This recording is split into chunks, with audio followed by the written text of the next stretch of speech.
Gamescom 2022, the biggest video game convention on Earth, is back in full force, and IGN is giving you a front row seat to the heart of gaming live from Germany. Take a look at this. Today we're taking a flying leap into Forspoken, sailing the high seas with Skull and Bones, getting medieval with a Plague Tale Requiem, unleashing some chaos in Warhammer 40k Darktide, and of course, trying not to cross the streams in Ghostbusters Spirits Unleashed.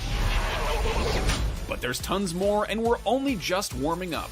Day one of Gamescom Studio starts right now.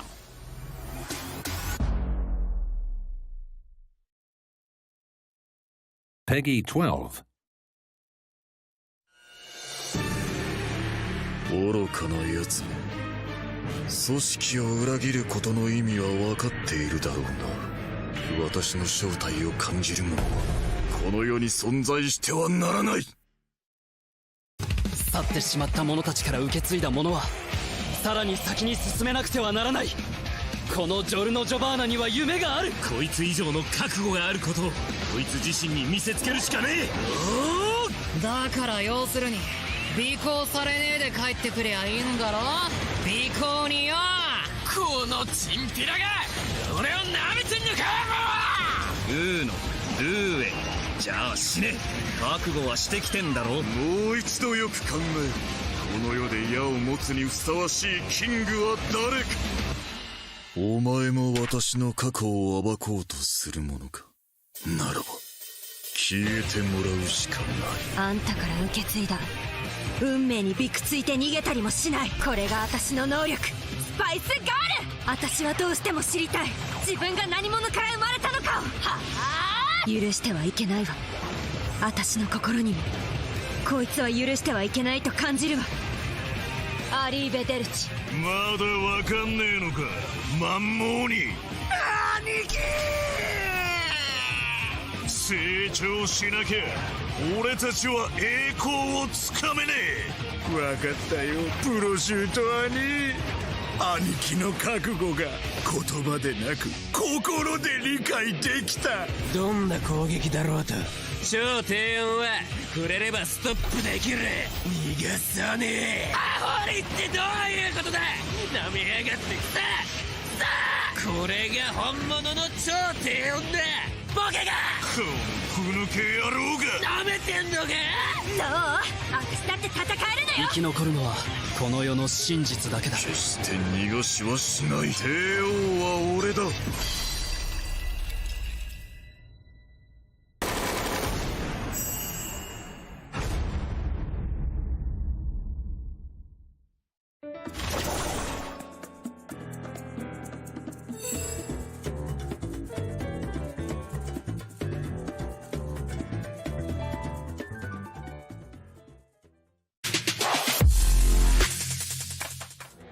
What's up, everybody? This is IGN Live at Gamescom 2022. I'm Damon Hadfield, along with my co-hosts Brian Altano, Stella Chung, and Max Scoville. Welcome to Gamescom. Yeah!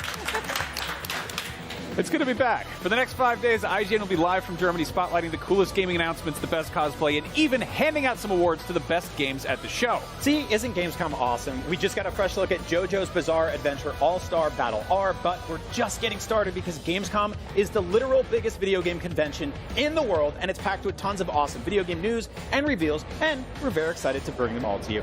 In the meantime, Stella, this is your first Gamescom ever, right? Yeah, and it's incredible. There's so many booths to see. I haven't even seen like the other half of things, but that's okay because we are shooting my first vlog series, my first Gamescom, and it's awesome.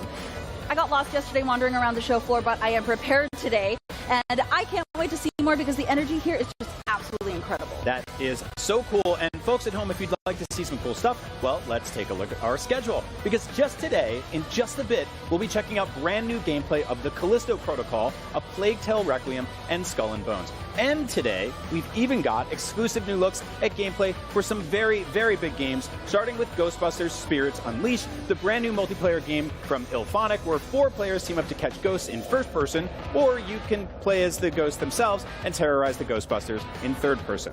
Awesome. And if you like third-person action games, we've also got a ton of exclusive new gameplay for the big new Square Enix action RPG Forspoken, about a New Yorker with magical powers. Sure, yeah.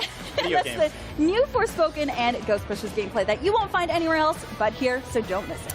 On top of that, last night was Opening Night Live, where we saw lots of really cool new game reveals. You'll see lots more of all that on our show this week. And if you want to keep up to date with everything coming out of Gamescom, make sure you're following the official Gamescom accounts on your social media platforms of choice. Instagram, Facebook, YouTube, Twitter, Twitch, TikTok, and Discord. Gamescom is everywhere. Gamescom is all around us. In just a second, we're going to take a look at the Callisto Protocol, but first, let's see what's going on out there on the show floor. What are you doing? Hey! Hello and a hearty willkommen from Gamescom 2022. We are checking out the Xbox booth today, which includes a 17-foot spider from Grounded that I am not excited to meet. But on the brighter side, there's also friendly robot friend Vasco from Starfield. And of course, a lot of games to play, including the one about Pinocchio with a massive sword. So for that and much more from Gamescom, stay tuned to IGN.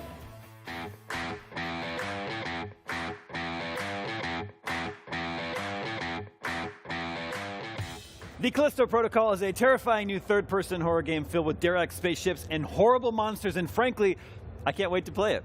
Here to tell me all about it is Mark James, Chief Technology Officer from Striking Distance Studios. Welcome to the IGN Gamescom stage here. Thank you. I'm super excited for this game. You've brought a new gameplay demo to Gamescom here, so set up this clip for us. Yeah, so basically we want to show a bit more action. It's very interesting. Throughout what the clips we've shown up before, they've been very sometimes quiet and actually sneaking around the prison. We want to show the action parts of this game, so we put together a couple of clips that show a bit more of the way you use your combat and use the combinations of your combat. And then also a nice pipe slide, because what game isn't great without a pipe slide? Pipe slides. There's a long, proud tradition of pipe slides. There is. in video games. Tell us about this environment here. This is some sort of a wood processing factory. So there's a whole area where they grow kind of plants, like in a huge dome, in a biodome, because they have to survive on this moon. So part of this is that they grow trees in there, and they have the prisoners process the wood. So they have this wood processing area, which sets us up to this lovely little gore fest with the wood chipper, which you'll be able to use environmental hazards throughout the game. Fans. You saw, I think, one of our other demos where Jacob got sucked into a fan. So you'll be able to use these environmental hazards as part of assisting you in your combat. I feel like this would be a real environmental hazard. Alien invasion aside, the game is called Callisto Protocol, but the safety protocols in this environment, these open-air wood chippers, they just seem very dangerous. The prison safety protocols are a lapse in the Jovian system. So we're seeing some of the unique weapons in this game. He has a weapon that can sort of pull enemies towards him. Talk about that a little bit. So this is called the Grip. It was actually used by the guards as a prisoner control weapon. So they get it to use the prison, move the prisoners around from cell to cell. They can use it to push prisoners back in riot scenarios. So this is a repurposed guard weapon that Jacob finds and then uses to actually lift and push back. It will have its own power. It will have its own collection mechanism. You won't be able to use it all the time, but we want you to add that into this kind of almost ballet-like scenarios where you're switching between the melee to the grip to the ballistics, and you're using them in your own personal style, and it feels very natural to you. Interesting. We're seeing the water slide moment here. Something to break up the action. Very cinematic, exciting set pieces. Is this the sort of thing we can expect to sort of pop up frequently throughout the story? Absolutely. We'll have some cinematic experiences throughout. I mean, Glenn loves making these experiences, and also gives us some lovely little good opportunities for this lovely sort little of murder desserts as well. Funny with these that shows these unique scenarios in which you can fall into these environment hazards. Because these hazards, you can utilize them for the enemies, but they're just as hazardous to you as well. What's the process? Just sort of coming up with these, kill gags, if you want to call them. Is there like a writer's room where you just sit around thinking up fun ways to do away with people? Yes, we look at different ways you can die. And we've got a whole list of them, more than we had time to make. So hopefully we'll get some time over the lifetime of the product to add even more kill gags in there. Oh my gosh, that sounds like that's got to be fun. It is fun. You're talking about mutations. Here at Gamescom. Tell us a little bit about that game feature. So the mutations are, if you don't attack the enemies fast enough, if you don't dispense with them fast enough, they have the virus lives within them, and the virus is trying to protect itself. So the first you'll see are these tentacles that kind of like sometimes appear out the chest or the head. They appear in different enemies at different times. And that's the first time when the virus is coming to the surface. So if you don't attack those tentacles fast enough, it will then, the whole enemy will mutate, and it'll get stronger, it'll get faster and more aggressive. So it's actually important for you to dispense with enemies quickly, or push them back using the grip, so they can actually push away from you, and then you've got time to reload, maybe get prepared, and dispense with an enemy that's closer. So it's a very strategic view of looking what's going to mutate, how quick, how much time do you have, and this. But the mutations are something very different. We've had, each mutation is unique to each enemy type. Okay. And sometimes you can even shoot their head off and they'll grow a new head. So in the mutation. Yeah, I think we see some of that in the footage here. Yes. Is there like a universal weak point that all the enemies have that you're trying to take care of? Okay. There's not a universal. I mean, you can always shoot their limbs off. So that's always the quickest way. It's very difficult for them to attack with an arm when they don't have one. So that's always a universal disposing of their limbs. But if you don't hit the mutation fast enough, they could grow that limb back. So it's always a balance there. But we wanted to have enemies that were unique and challenging in their own every time. And then, when it comes to the weapons, is it true? I believe there's sort of workbenches that or the equivalent of a workbench that you come to. You can upgrade your weapon. We have something called the Forge, which is the way you can upgrade your weapon, and it's a 3D printing technology. Nice. So we have on this prison moon. Resources are really hard to come by, so they've worked out a way in which they can mine the moon's resources and actually print the weapons as they need them. So you uncover these, so you can slowly upgrade your existing weapons, upgrade your baton, upgrade your pistol. There's some other more exotic weapons you'll find later in the game as well. And you can also even upgrade your grip as well, so larger lift times and more sustained lift times, so you can actually lift large objects in there. So we want to have a full upgrade mechanism, but we also didn't want to give you too much. This is still survival horror. Sure. And we want to make sure you're discovering everything, you're searching for every bullet, you're searching for every upgrade. I think in some of the footage here, we saw some melee combat, maybe even some light stealth mechanics. So in the armory in the game, what's the sort of split between melee and ranged weapons? We actually said we want 50-50. We really want you to have that there. We want you to be worried about the bullets you use. Sure. So we want you to use the bullets in extreme situations, in distance situations, to slow things down, remove limbs. But we wanted you to then engage in melee combat. So sometimes you might even use the grip to bring people towards you to then engage them in melee combat. So we wanted really a 50-50 balance. We didn't want either one to feel very overpowered at all. You will see in the video there was blocks as well. So if you constantly use the melee weapon, the baton on someone, eventually the monsters will just block you, and they won't be successful after a while. So you need to switch up and educate and try something different every time, because they're growing. This virus is growing within them, and they're educating themselves as the virus is growing. Well, it sounds like there's going to be an interesting risk-reward mechanic where you don't want to get close to these things. Absolutely. But then you also don't have endless ammo, right? So it's like there's got to be a trade-off between using ammo, keeping them at a distance, or drawing them forward in order to conserve ammo. Absolutely. Yeah, Absolutely. that sort of Yeah, thing. you can draw them forward, but it's that risk. As soon as they're close to you, they can attack to you. If they mutate whilst they're close to you, they can actually attack you with the tentacles. So yeah, it's risky being close to these things. Is there a favorite weapon in the game that you can talk about at this point?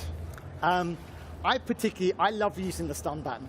Which one? The stun button. Oh, okay. I actually there because I'm a melee player, nice. and it's very interesting to see different players come out within there. So I'm always the guy that's going in and trying to hit something with my big stick every time. Ooh. So well, I'm looking forward to hitting things with the big stick later this year. Callisto Protocol, I'm super excited for it. Genuinely, it's one of my most anticipated games. So thank you so much for coming by the show today. Thank you very much. The Callisto Protocol launches this December on PC and consoles. Keep watching IGN Live at Gamescom for more.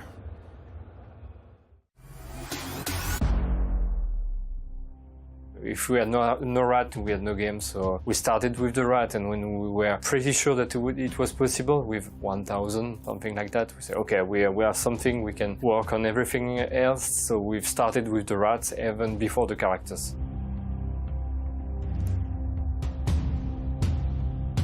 A Plague Tale is nothing without its rats, like game director Kevin Chateau said. If we had no rat, we had no games. But how did the team at Asobo go about creating their unique rat tech for Innocence? And how have they pushed it further in its sequel, Requiem? We wanted to tell a story about the plague, the Black Plague, because fighting a virus is not that easy in the game. So to do that, we took the popular image of the plague, which is the rats that are spreading the plague around the countries, which was not the case actually. We really loved that idea, but it means that we needed to have plenty of rats, thousands of rats, to make it believable. It was a good idea on paper, not technically, because again, it means thousands of rats on the screen. We've started with a few rats, like I would say, maybe 10 or 20, to see if we can have a believable behavior, you know, having a rat wandering around and see if we can have animation and things like that were believable at a good scale compared to the character camera. And when we had that, we say, okay, now how are we gonna replicate that into many rats, because one rat was already very costly in terms of performance. We started with more water simulation, but it was not working at all because it feels too fluid, like a particle, not a rat anymore. We've reimagined everything built up on what we've done with the gameplay to have a more authentic feelings. We've watched a lot of mouse or rats invading farms, strangely pretty close from how they can behave when they are in mass. It's pretty rare, so there's few footage of that, but you can see a crazy invasion of farm in Australia with mouse everywhere, and we are pretty close in terms of behavior. And we had to slow down the rats in our game compared to the actual mouse or actual rats, because they can be much more faster than what we do. So it was the main influence. The foundational tech for the rats was in place, but how would this translate to gameplay? It's a question that continued to be answered in different ways throughout development. At first it was like a floor is lava idea. You know, you have rats everywhere and you need to find a way to cross it, so maybe light was a good idea, because medieval time it was hard to have a light to maintain light, and it was the opposite of stealth, so it was a good idea for our gameplay, but that was it. And by playing with the rats and playing with the tech, we've discovered that it was already also funny to move the rats somewhere, to move the rats using Hugo's power, and to create crazy shapes like we've done in Innocence with those rat tornado. It took us time to figure out what we can do with the rats. The last thing we've done with the rats was the final fight against Vitalis, which was already pretty crazy and pretty last minute, I would say, in terms of development. But it was already building foundation for what we've done on Requiem, and it was just to try to prototype that on the end of Innocence to see if it was a good tech for the second game. But the team wanted to push it further in the sequel. Not just content with controlling the rats from afar, their dream was for the player to become one with them. We wanted to assume what we've built up in the first one, so Hugo is able to control the rats, and it's not something that we will deny in the second one. But still, when Amicia is alone, the rats are not friends, not at all. And when she's with Hugo, Hugo is able to control the rat, but for a limited time, and it's dangerous. You will discover that. Right now in Requiem we have much more than 300,000 rats on the screen, which is a lot compared to the 5,000 we had in in a sense. So we push the tech further and further and further. So it's quite impressive right now. They have their own behavior that is shared among other individuals. As I said, 300,000 AI, different AI. Their behavior is shared amongst few to optimize, but basically they have their own behavior. So you can isolate one rat and having him behave normally. You can take 10 and they will behave differently from each other. I think it was like the team ID day one. Okay, a rat control like that it's cool, but it's not as cool as being the rats. It was something that we had in mind for the first one, but no time to develop it. Starting the second one, it was the first discussion about the game design. Let's control the rat and move them around. It will be crazy fun, and killing people directly will be much more visceral than distantly. Without the specifically designed rat tech, there would be no Plague Tale. It's the engine that drives the whole machine, and something Chateau remains delighted with how it came together. I'm proud of everything because it's complicated tech, really based on engineering stuff that you need to understand as a designer, as a game director, as anyone in the team to really take advantage of it. So when you see it in the levels, I think it's a huge achievement. So yeah, I'm proud of everything. 300,000 rats may seem like a lot, but there are grander ambitions at Asobo. When asked where we can go next, Chateau responds with a chuckle. I don't know, a million, I guess. For more videos like this, make sure to check out our Plague Tale Requiem exclusive hands-on preview.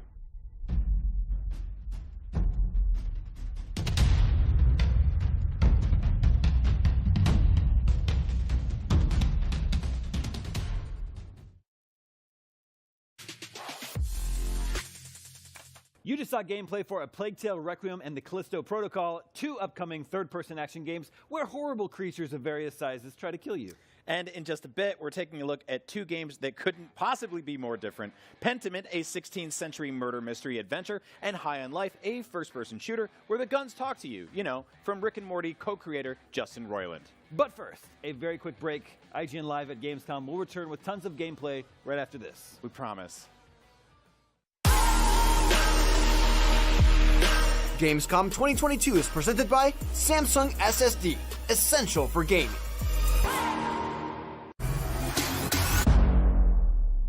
The only thing better than listening to IGN podcasts is watching them. Luckily, all your favorite weekly shows are here on IGN One.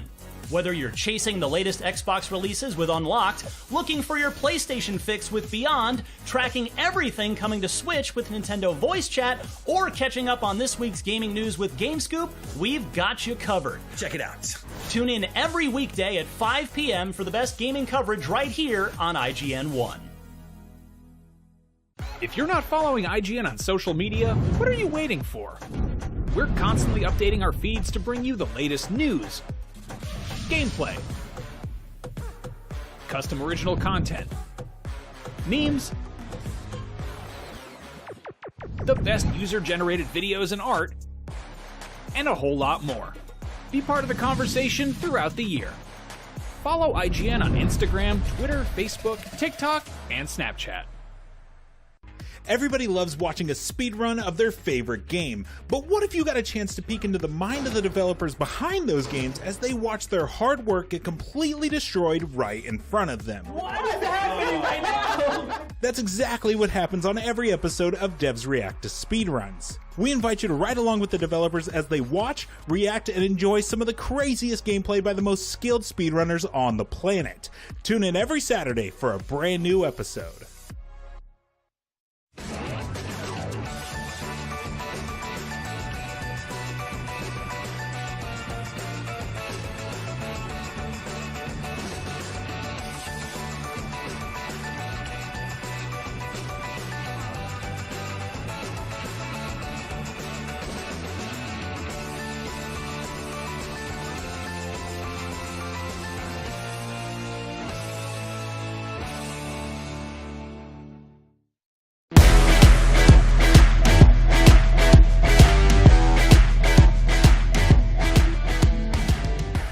The First Descendant is Nexon's new co-op action RPG shooter made in Unreal Engine 5 that transports players to a sci-fi world where they will unravel the secret behind the Descendant's power across various missions and raids in single-player and multiplayer. Let's take a look at what's in store for players during the First Descendant Steam Beta coming this October.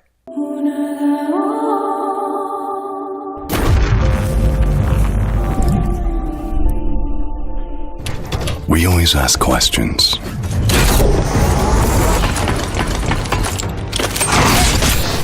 What is it that actually exists? Where does the origin come from?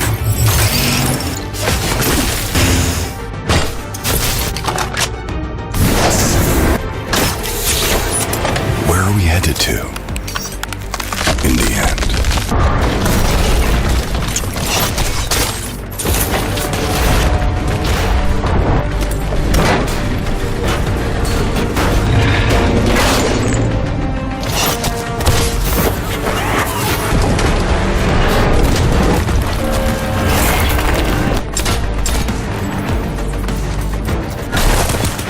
If you feel confused,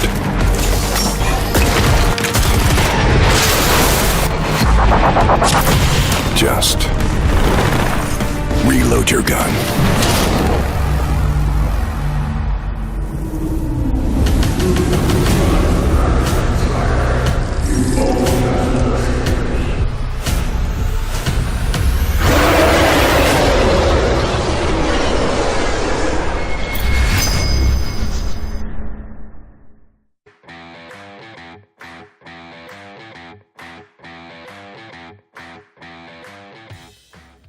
Announced earlier this year, Pentiment is a murder mystery narrative adventure from Obsidian Entertainment set in 16th century Bavaria. Joining me now to discuss are game director Josh Sawyer and art director Hannah Kennedy. Welcome. Hello, thank you. So Josh, this is a game that you've been kind of kicking around and pitching for a pretty long time. How much has it sort of evolved to get where it is today? Like, I guess from your original idea to what is coming out this fall. Yeah, it's evolved a lot. I mean, my original idea way back when I started in the industry in the late 90s, I wanted to make a game like Darklands, which is this early 90s historical fantasy role-playing game, and very, very different from what Pentiment is. I always knew I wanted to make a historical game of some sort. I went to college, got a degree in history. I thought it'd be really cool, but the form that took changed quite a bit over time, and it wasn't until about the time that Microsoft acquired Obsidian that I started thinking about making a historical game in the style of a narrative adventure game like Night in the Woods or Oxenfree or Mutazione. Music to my ears. Now, fantasy is great and everything, but it's nice to get a little bit of history in there. Hannah, can you talk a little bit about the sort of art historical influences on this? Yeah, definitely. So the game is set from an artist's perspective at a very specific time. So we reference the art of the time period pretty literally. We would look at the mediums that they were using, the compositions of images and printed books versus illuminated manuscripts, and find a way to combine aspects of each to use in context of the story, where the time period is this, transition period between when people were illuminating these books by hand and starting to print them, and how that was affecting society and the way that people thought about art. So because it ties in with the story so well, the art style of the game sort of being this meta experience of the art that was being made, made sense and had a lot of really interesting opportunities for what we would do with that kind of creatively in the game space. So we were referencing art history pretty directly throughout. Nice. And I mean, the main character is an artist within the context. Is he based on any actual historical figure or artist? Yeah, I mean, we were referencing Albrecht Dürer's self-portraits pretty specifically. It was a fun sort of, there were a couple artists of the time period to explore, but he has a lot of images of depicting himself, which is an interesting thing. We don't have photographs of people from that time period, so that's really the only evidence we have of, how they thought of their own image, what their own ideal self would be, and he kind of fit the age and the time period in them. It's Durer. He's fun. Yeah. Yep. Do you get to do a rhinoceros from someone's description of it at any point? No spoilers. Now, what's interesting about this is it's set over the course of 25 years, which I feel like is the kind of scale of a narrative you'd see in a novel, but it's kind of unusual for games, which they often sort of hand wave the passage of time. I guess, can you tell me a little bit about the pacing or sort of how that unfolds? Yeah, so we were referencing, or in my mind I was referencing a Tarkovsky film called Andrei Rublev, which is about the titular character is a Russian monk who illuminates icons, and it's about a big section of his life over many, many years. And I thought it would be interesting to see not only one character kind of changing over that time, but also society and one community changing over that period of time. Because the game is also about a time of change, the early 16th century in the Holy Roman Empire, the Reformation was going on, the German Peasant War was happening. So there's a lot of upheaval, and seeing a community and an individual go through that change, I thought would be really interesting. Now, your sort of reputation is for games where there's just consequences have value and weight. Can you tell a little bit about sort of without spoiling anything, I guess some of the cause and effect at play here? Yeah, I mean, one of the most notable things, because it's kind of the most obvious, is each murder that happens, there are multiple murders that happen that you investigate, each murder that happens has a number of suspects that you can investigate, and they all seem equally plausible depending on how you look at it. You're not a real detective. There isn't a court of law that you would understand in a modern context. So when you kind of hand someone over as a suspect, you're kind of just using your best judgment, and we don't tell you who the real murderer actually is. It's whoever you really accuse of it. And when you do that in a small community, people understand that you're the person that put that. This is someone's friend or father or comrade, and so people react to that. You see changes within the community and also people's relationships with you. That's the most notable one, but also we try to do smaller tracking of little interactions that you have with people where they note the way in which how religious you are or how impious you are, and that will affect their opinions of you when you try to convince them to do things in the future. And that can actually be seeds that are planted 25 years in the past that then come to fruition much later.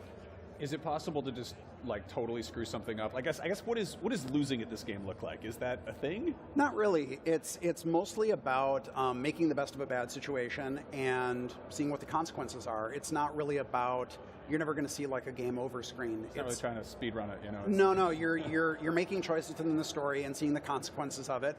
Even the things we have that are mini games are not there for challenge. They're there just for kind of immersion in the story. So it's meant to be very light and easy. It's really there for the experience and the vibes. Just playing through and seeing how things go. Nice. Now, Hannah, I love the aesthetic. Was there ever a moment where it looked more like your shirt, where it's more of the just black and white woodcut? Yeah, I mean, we had a lot of exploration in the initial sort of experimentation with what we ended up with, but black and white was never in isolation something that we considered, I don't think, because it just would have been, clarity-wise, really, really difficult to work with, and because we were merging these two styles, where we did want to also reference the illuminated manuscript sort of look, the painterly look, that would have been very stark to transition between the two. So we have, some characters that are done in the more woodcut style, and you can tell the lines are thicker, it's a little more geometric, they're more modern in context of the story. And then with the older characters, especially in the first act, you'll see these crusty old monks, and they're done in this very painterly style, and even as they age, you'll notice the paint start to fleck off them a little bit, which is a fun little. I love it. Well, one request, please do a Hieronymus Bosch game next. That's something I would very much like. Pentiment comes to PC and consoles, or Xbox consoles, this November, which gives you just enough time to brush up on your art history and mystery-solving skills, and there's plenty more Gamescom 2022 on the way.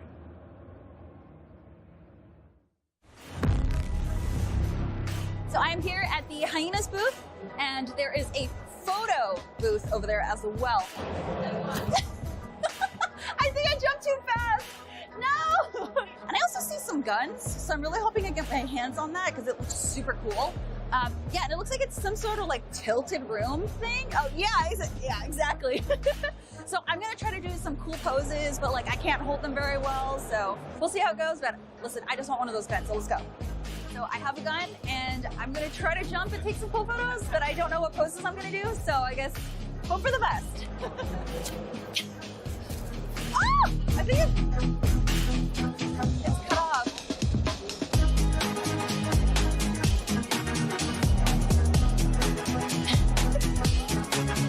Yeah. Ooh! Oh, that looks so cool! Oh my goodness! You want the same picture on your phone? Oh yeah, absolutely. So now I get the digital, so I can put it on Instagram and stuff, which is great. I got it. Okay. Look it. And then I can turn it around and stuff, so that's gonna be great. So I can make it look however I want. So this is what the pictures look like, and you get a series of props, and this is one of the coolest guns that you get. Like, you can actually feel the magazine and everything. You can see the details. Like, this is so cool. But yeah, this is how it looks in the end. So it makes you look like a badass.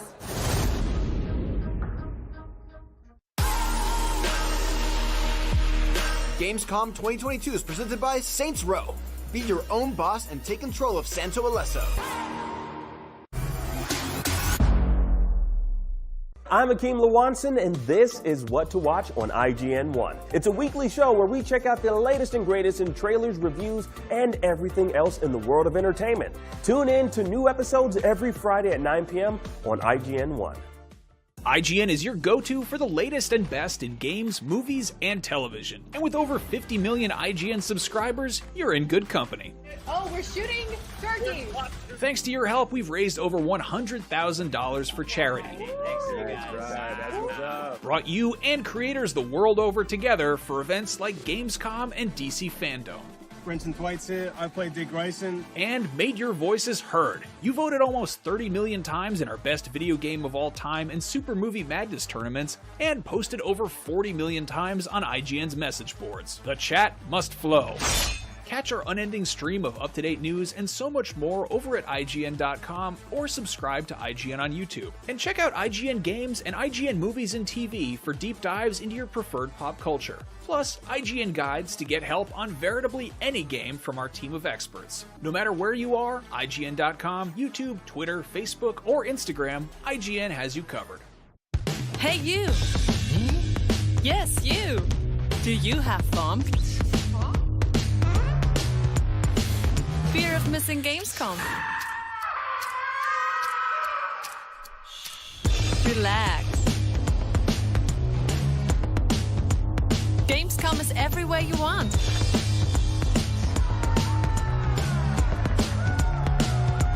Gamescom now. Register now. What's up, everybody? I'm Stella Chung, and you're about to get your weekly fix. This is the show where we round up all the biggest gaming and entertainment headlines you won't want to miss. Tune into new episodes every Saturday at 12:30 p.m. Eastern and Pacific on IGN1.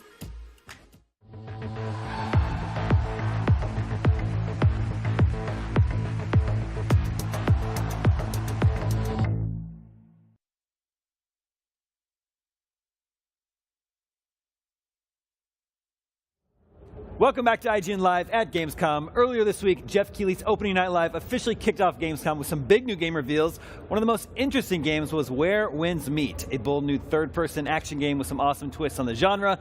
Joining me now are Brian Altano and all the way from IGN Israel, being updated in real time on the prompter, Danny Lee. Welcome to the IGN stage here. Hi everyone, I'm very excited to be here actually on Gamescom and with you guys. Yes. And talk about this amazing game that we saw yesterday. What a cool surprise, right? This looks really cool. I think a lot of people are describing this as Ghost of Tsushima in medieval China, which works for me. It's like Opening Night Live had, there was games based on Killer Clowns from Outer Space and Dune, and we saw Sonic, but like it was too so many cool space games, by the way. There was a lot of space This games. is a brand new IP, and I think that was such a treat. And I think the more this trailer kind of unfolded, the bigger and more grander this game just looks. It just seems like a massive undertaking, and it's just incredibly ambitious. I'm really excited for it. Yeah, I wasn't expecting it at all, and the opening got me so excited. Look at the lyrics. It's very emotional, and you see the opening with the environment, and I can't wait to see what it's going to bring. And you see the protagonist over there going wild. So I can't wait to see the whole gameplay and how it's going to work. I'm intrigued, and look at it. The graphic looks great, and it still needs to work. There's a lot of work to be done still, but I believe it's going to be very interesting to see the outcome. Look at her. It's magical. Yeah, it opened up with a lot of cinematic stuff, which is really cool, and then eventually it got into gameplay, which feels like that trend is kind of going away these days because we got a lot of cinematic trailers, but not a ton of gameplay with a lot of stuff. But this one jumped right into it. Now, Damon, this is like a studio that we don't really know a ton about, right? Exactly. Everstone? Yeah, I actually I did some research. Couldn't find anything about them. I don't think they have a website yet. So that's the one thing. Like this formula, I love Ghost of Tsushima. I love open world action RPGs. So tell me you're taking that formula, putting it in medieval China. That sounds great to me. The only question mark for me is sort of an unproven developer. Yeah.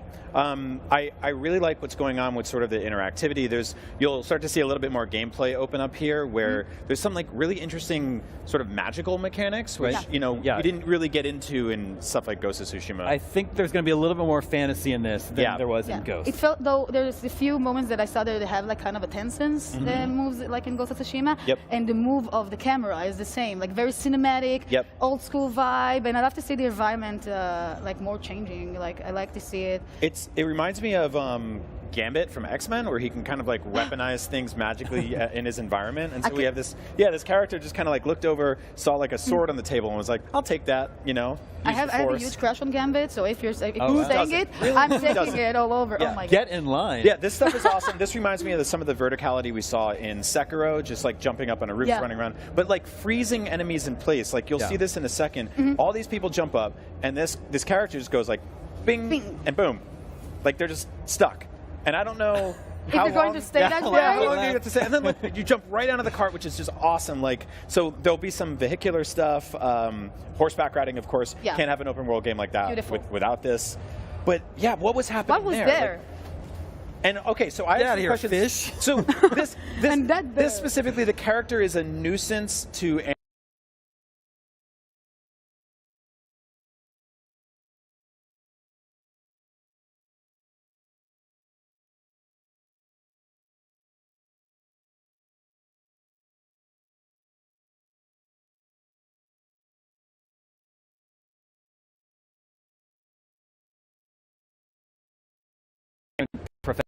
Professions. One of them, for example, animal botherers.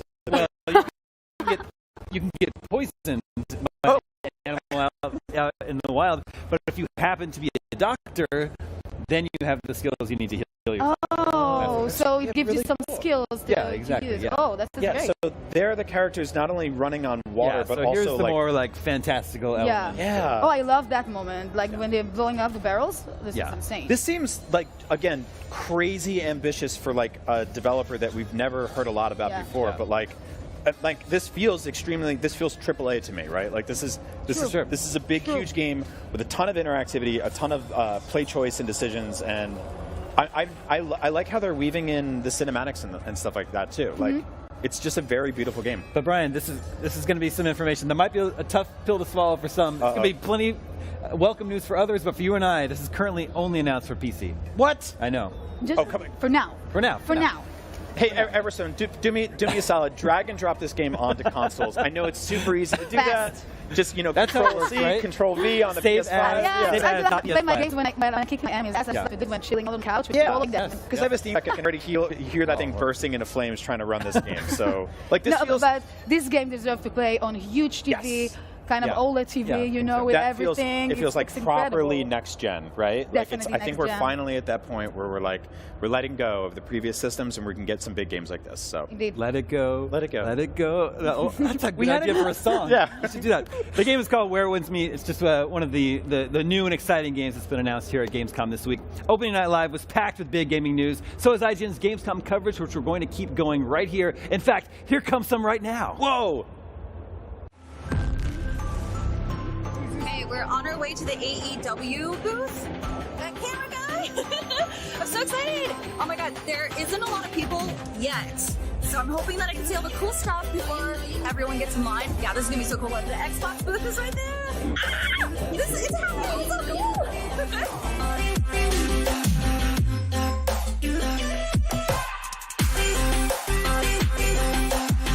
Hello everyone, I am Stella Chung and I'm here at the AEW booth, joined by Cole and Christopher. I'm so excited.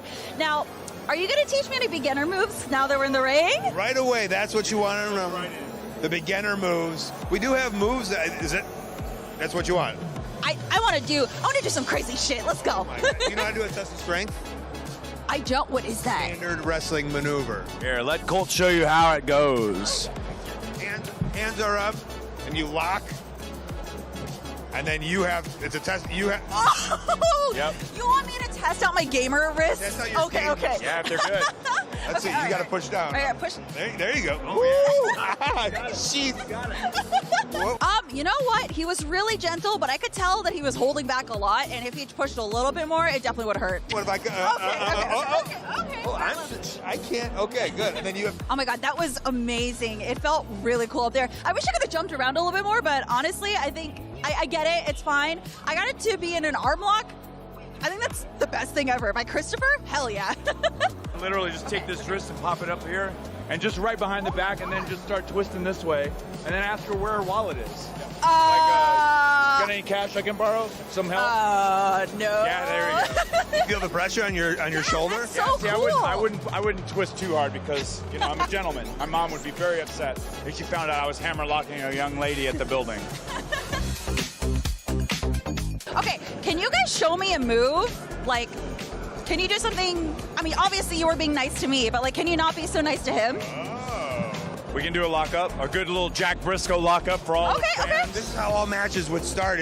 And in this match, Christopher Daniels and I are friends. We're not looking to hurt each other. This is just a gentleman's lockup. A gentleman's lockup. Okay, all right.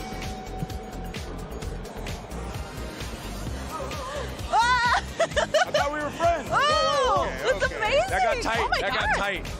So I have to ask, are you excited for the launch? And I think it was teased it's going to be this year, but are you excited? Okay, I thought you said, are you excited for lunch? And I was like, yes. We just talked about it. THQ is very excited. Yes, I'm very hungry right now.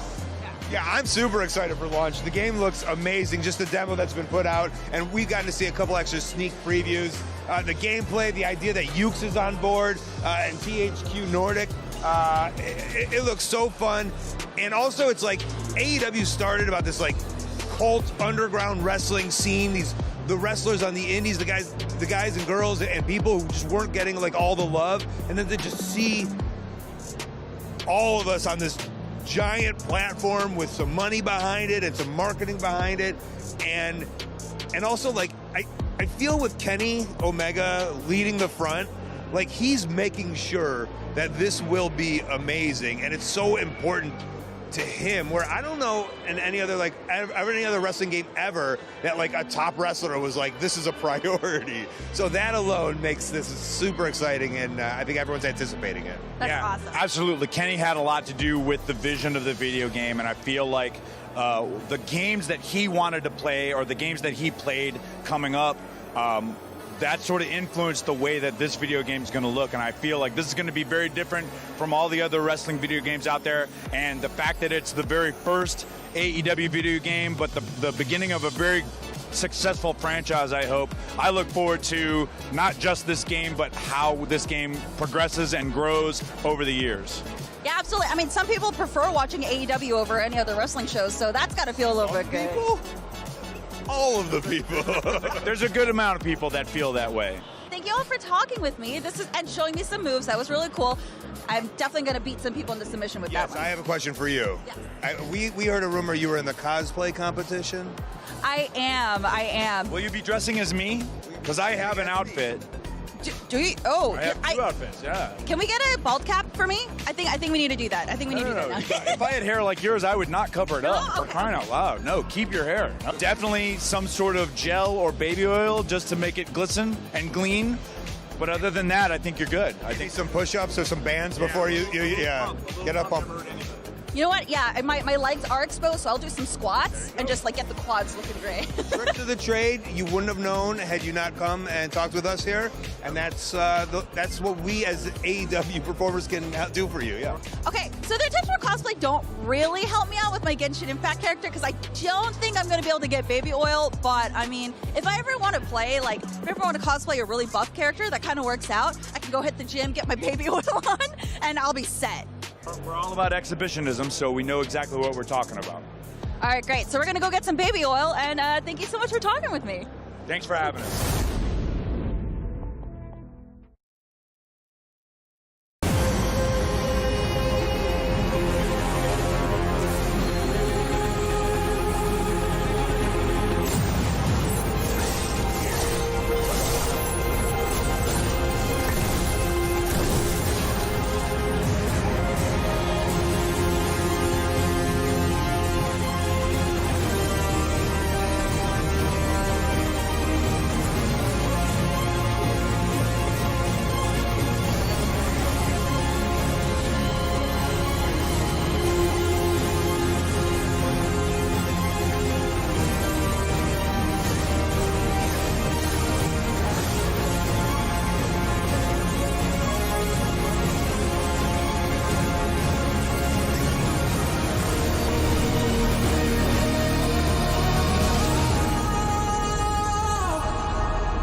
Gamescom 2022 is presented by Nitsa.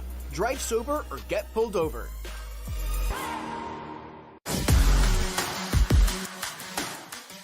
Tune into IGN 1 for the latest news on your favorite releases, gameplay exclusives, and all the entertainment you can handle. And maybe even some you can't. Cinefix on IGN 1, your friendly Friday night home for film fanaticism. You're watching The Weekly Fix, ready to fill you in on anything you may have missed in the world of gaming and entertainment.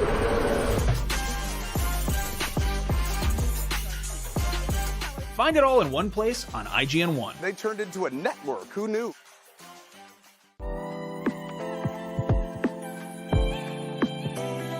IGN Playlist is all of your games in one place. You can build your library and discover new games. Create and follow playlists from friends. Access guides for what you're playing. And rate and rank the games you love to share with the world. Available free with your IGN account. It's for players, no matter where you play. You're a busy gamer with plenty to play. Not a lot of downtime, but you still want to keep up with the latest gaming news? Fret not. No matter where you like to play, PC, PlayStation, Nintendo, Xbox, I've got the headlines you need to know about. When Half-Life 3 is announced, it'll be on the Daily Fix. When the Switch Pro is announced, you'll be the first to know. And when that big game you just can't wait for is delayed, yeah, I'll have that news too. The Daily Fix, with me, Nars, weekdays only on IGN. If you're not following IGN on social media, what are you waiting for? We're constantly updating our feeds to bring you the latest news, gameplay, custom original content, memes, the best user-generated videos and art, and a whole lot more. Be part of the conversation throughout the year. Follow IGN on Instagram, Twitter, Facebook, TikTok, and Snapchat. Let's get on the roof. Okay. It takes some practice, you know. Saints Row is finally upon us, and it's time to head to Santo Ileso and build our own gang and lead them to the top of the criminal food chain. In anticipation of the game, I've already spent hours creating my own original custom character in Boss Factory, and now it's time to take them to the streets and cause some mayhem.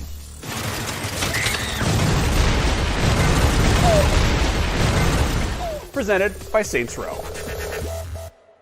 We're going to be jumping into one of the early missions of Saints Row with none other than the creative director of Saints Row, Brian Traficante. Brian, thank you for joining us. What are we getting ourselves into today? At this point in the game, the Saints are busy with their plan to start and spread their criminal empire throughout the city. In this mission, Kevin the boss are going to go and make a statement with the idols. They're going to get the respect that they've been looking for in the city, and the best way to do that is to eliminate some of the collective leadership that runs the group known as the idols. We steal the Hummingbird Codex. Marshall wanted to protect it. Panteros and the idols wanted to steal it. And if it wasn't for that book, we wouldn't have formed the Saints. It should be ours. I like it. How do we do it?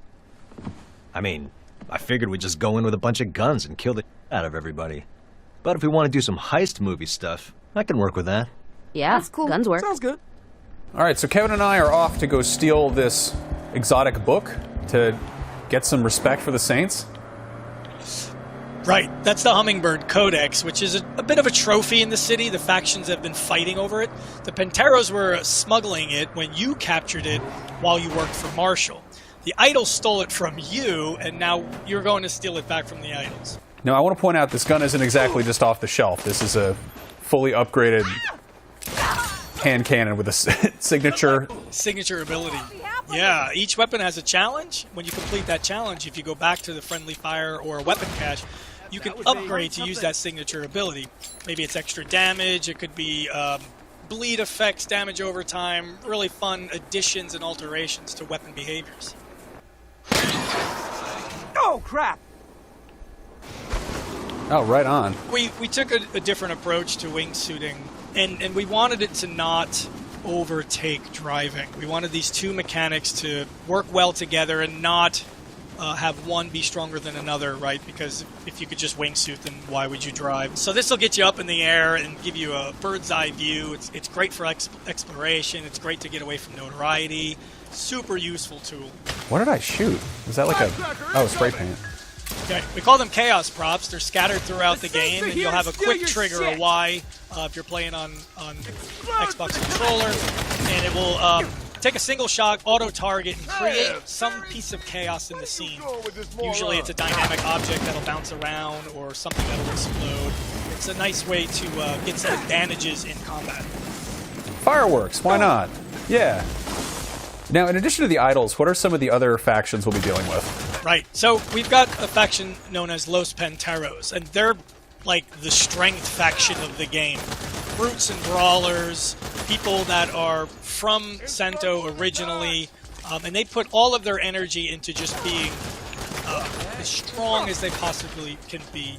You'll see it in their weapons, you'll see it in their vehicles, anything about shows of strength. And we also have Martial Defense Industries, which are a PMC of sorts, inspired by what we've done in Saints Row 3 with Stag. They've got bleeding-edge technology that they deploy to their recruits, and when you fight them, you see them being more tactical, more professionally trained. They'll throw out smoke grenades, they'll use laser sights and things like that.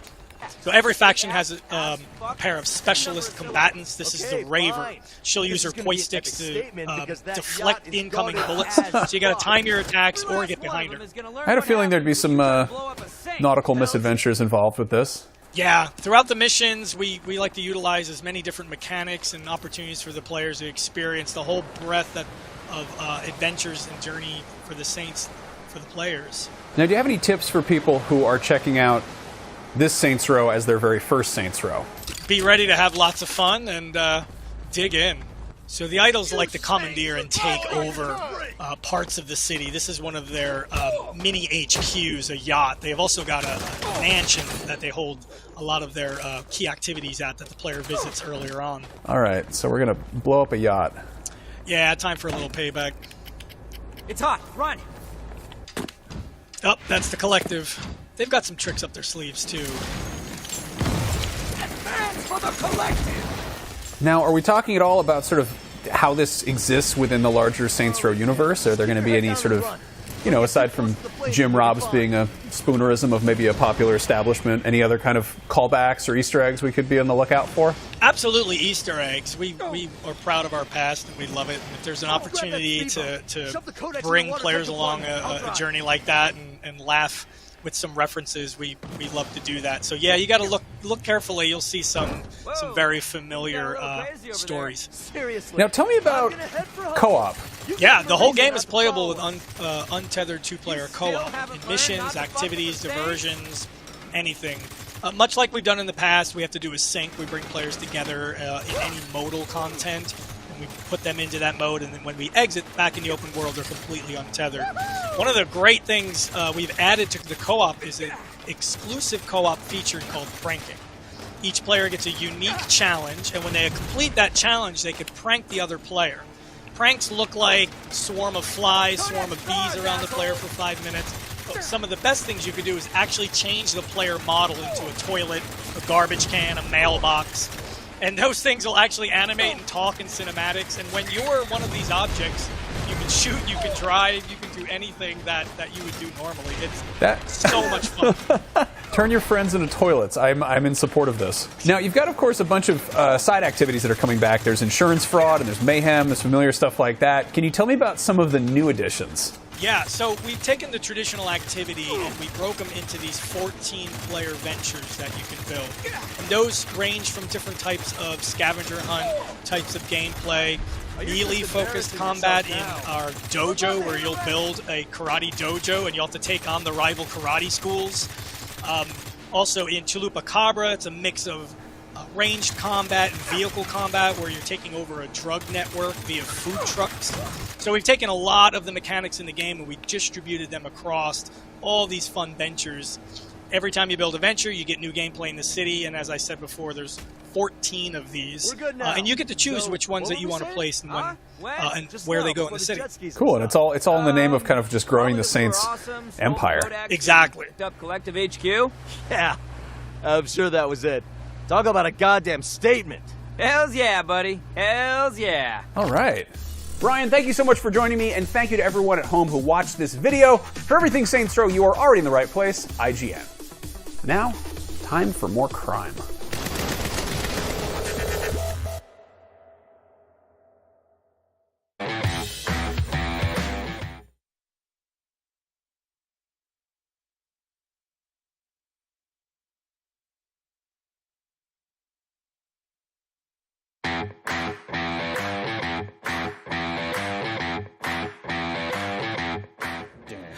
Dun, dun, dun, dun, dun, dun, Great dun. song. That's my Welcome wedding back song. to IGN Live at Gamescom. All week long we'll be live from this studio and the Gamescom show floor, showing you tons of brand new gameplay for the biggest, coolest, and craziest games of the show. That's right. Now, some of these games won't be out for a bit. No, many years, in fact. Sometimes. So if you want a little something to play right now, well, we've got you covered. Gamescom Epics is a community treasure hunt happening on Gamescom's official site throughout the show. Complete quests and help Epi in his fight against the evil bugs to win attractive prizes. Collect experience points, level up, and win rewards. Gamescom Epics, check it out with the QR code below. There it is, right there. Oh, and if you're sitting at home trying to keep track of the thousands of upcoming games that you're most excited about, or you feel like making a list of your favorite games you're currently playing, check out IGN Playlist. It's a brand new tool from IGN that lets you build and view curated lists of the games you love, or the games you can't wait for, or games you're scared of, whatever you want. Make a list. Head on over to playlist.ign.com and get started. But for now, we've got even more brand new games to see and talk about right here at Gamescom. Let's take a look at some of the awesome games we've got coming up. In just a bit, we'll take a crack at Moonbreaker, the ambitious new game from the publishers of the Subnautica series.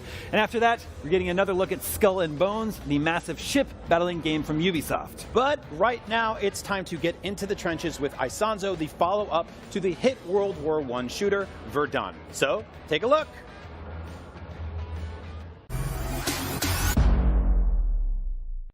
We're at Gamescom and we are chatting historically accurate shooter Isonzo, and I'm here with Jos, creative director on the game. Thanks for having me, Matt. I think one of the interesting things that we'd like to start with is the World War I series has been going for a few years now, but it's maybe kind of like not as well known as the bigger shooters like Battlefield. So I'd like what kind of shooter is Isonzo? Well, the World War I game series is a hardcore, realistic shooter series of games. It focuses on World War I as a theme, and each installment of the game tries to craft a game around the front that it represents. For Verdun, we chose to really represent the trench warfare back and forth. Tannenberg, really the encirclement battles of the Eastern Front. And for Isonzo, we try to represent the mountain warfare and all the aspects that come with that. So, as you said there, like Isonzo is interesting because it's set like in the Italian Alps, right? Which is a very, very different. Like we've seen a few World War I games in the past, which tend to focus on much flatter ground. The Italian Alps is a very different battlefield. So, can you explain kind of what challenges does a player get by being in that environment? Verticality. The Italians typically fight uphill most of the battles that we represent. So the Austrians have literally have the high ground. That creates a very interesting dynamic where, you know, as an Italian, you constantly have to be careful where you walk, and the danger can come from many directions. Even so, like at that altitude, is there still an element of that trench warfare, or is it a completely different experience? No, the trench warfare is still very much part of the of all our games. The specifics of the Italian front are, of course, that the trenches are all sort of chiseled out in the landscape. Yeah, they're still there. They haven't been eroded like on the Western Front. It sort of erodes over time, and here it's very much still present. I imagine the fact that they're still there must have been very useful for like you being able to visit and do the historical accuracy of these maps. Exactly. Yeah, we visited several of the locations where we've been making into maps. For this game, we really chose to make the levels as accurate as is possible within, of course, the realms of what you can do in a first-person multiplayer shooter experience. And in terms of that historical accuracy, the reputation of the series is that it's quite a realistic to the era, which obviously means that the tactics that were used in World War I is very, very different to other wars. It's much more kind of wars of attrition and slightly slower paced. So what kind of tactics will players be using as they fight in these maps? For the levels is that each map is divided into 2 to 6 sectors deep. The defenders can first fortify their sector, and after a certain amount of time, the attackers let loose on the sector. What you will get is that the attacking side has to cross their trenches in large numbers because they get picked off quite easily with machine guns that have been placed by the defenders. Tactics going on there of trying to cut the barbed wire under fire, throw grenades, suppress the machine guns, fire mortar rounds, and then advancing. So you have a lot of that going on. That sort of simulates the trench warfare, simulates the mountain warfare through the maps, and the attackers, of course, have to go through all the sectors to win. It sounds incredibly stressful, which is, what obviously all wars are very stressful, but World War I in particular was known for being, so horrendous, and it sounds like you've really captured kind of the intensity of these battles. In terms of where you've drawn like your inspiration from, kind of what actual battles will we be able to like recreate in the game? The Italian front stretches from Switzerland to the Adriatic Sea.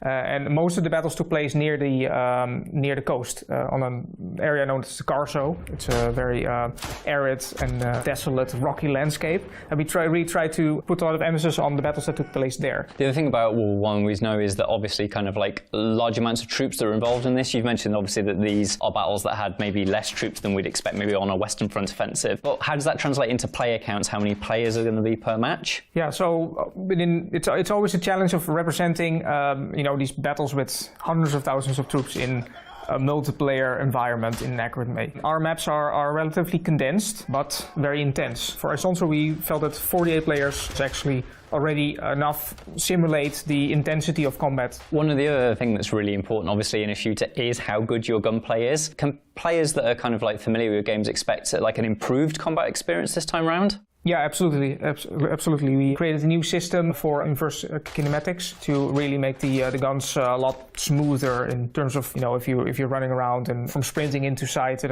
that's a very smooth transition. The attention to detail is incredible. It's so like, I was recently at a war museum and like I've seen these things in real life and being able to see them in the game is very, very cool. But it's not just the weapons that are historically accurate. We'll go down to the fact that you've got a historically inspired flare system, right? Yeah, the flare system is based also on history. Of course, you had a very complex flare system in real life where you fired different colors of flares and different formations. Fire 2 flares to signal that we've captured a trench. 3 flares for more artillery fire. I mean, there's a whole handbook with the signal core exactly what this all meant. We've condensed it in our game to a somewhat simplified system where you can fire one flare and it's sort of where it hangs in the air. Directly below it is the designated target for officers to use as a point to call in their barrages. And then in terms of obviously it's a multiplayer shooter. It's very much its own style of multiplayer shooter. But there are things that people that have played other games like Battlefield and stuff that will find familiar. I guess the class system is probably the one that might make sense to someone who's never played a World War I game before, but how do your classes work? Have they got like a unique slant to them as well? Yeah, absolutely. We have a unique Mountaineer class, which is able to traverse the level faster and has unique weaponry and, of course, a unique appearance. For the rest of the classes, we have a dedicated Engineer class for building, Assault class, which can carry more grenades. A Rifleman class is dedicated to operating rifles more accurately. There's only 2 officers available per side. Officers can set points, attack specific areas on the map, as well as using their trench whistle, call in more reinforcements at a given time. The spawn time gets reduced to 0. But there are limits to the amount of people that can take a certain class. So the Sniper class, for instance, is limited to only 3 or 4 players. Within that, we also have a limit on the amount of weapons that can be used. So in order to make sure not everybody picks the Sniper, the scoped sniper rifle, there's a limit on the amount of people that can actually use the scoped sniper rifle. So otherwise, with the Italian front being so open, the snipers would range between everybody would walk around with a sniper scope. It's really overpowered. So we really try to find the balance here between historical accuracy and gameplay fun as well. Of course, not everybody had a scope rifle to begin with, so those were rare. Same goes for the submachine guns. So I say submachine, light machine gun, the Villa Perosa, which had odd dual magazine guns, felt sort of in between submachine gun and light machine gun. But those are limited as well in there. I'm just pleased that you're curbing the snipers because they're often my worst nightmare. Jos, thank you so much for telling us everything about Isonzo. When can we expect it? September 13th on PC, PlayStation 4, 5, Xbox. Thank you, Jos. It's been great to chat to you.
Hi, I'm Matt from IGN here at Gamescom on the show floor, where I've just seen 15 minutes of the Callisto Protocol.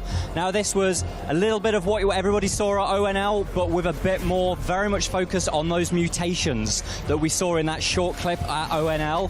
Now, the mutations are a way that, whilst the Dead Space vibes for Callisto Protocol are definitely through the roof, we definitely think that the game is treading its own path, it's being something different, and these mutations are part of that.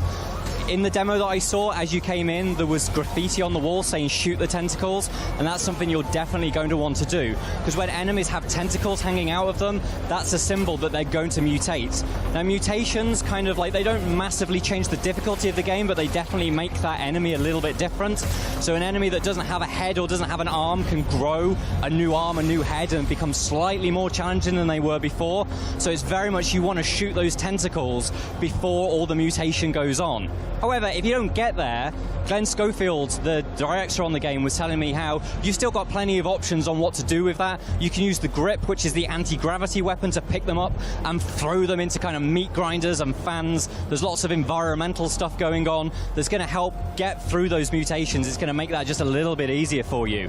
But also, behind closed doors, we also saw the new weapons upgrade system, which is basically almost like, think of the workbench from The Last of Us Part 2, where you're physically putting items onto a gun.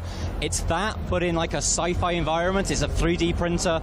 There's what looks like a really huge map of different upgrades for your guns, and you get to turn your guns into kind of tailor it for what you need. So when you learn about those mutations and you learn that there are specific things you want to do with them, it looks like upgrading your guns to be part of that kind of like gameplay loop is going to be a big part of it.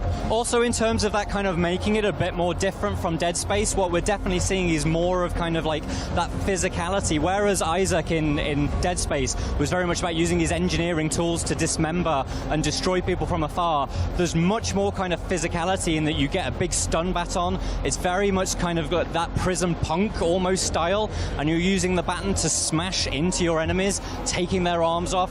I was told that there is apparently a creature that has two heads that you can cleave right down the middle, turn it into two. And so like I think that kind of like added element of like there's a lot more hand-to-hand combat going on in this game makes it feel like, whilst I think it's going to appeal to a lot of people that love Dead Space, this is definitely taking its own take. That's everything from the Callisto Protocol that we've seen on the show floor here at Gamescom, but we've got more coming up. We've got Glenn Schofield being interviewed on the IGN stage, and plenty more from Gamescom at IGN.com.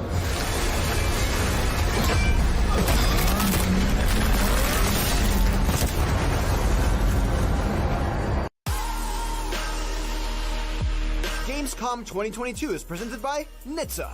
Drive sober or get pulled over.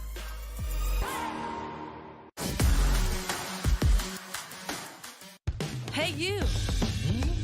Yes, you! Do you have FOMP? Fear of missing Gamescom? Relax. Gamescom is everywhere you want.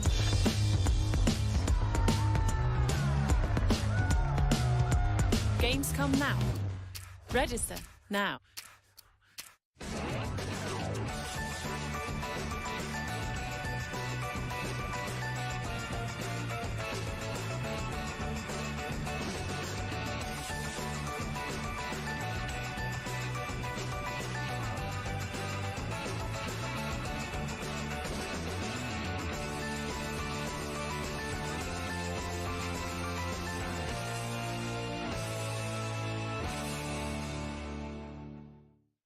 In a world with non-stop news about Marvel, Netflix, and Star Wars, you need a show with accurate reporting, hard-hitting commentary, and me.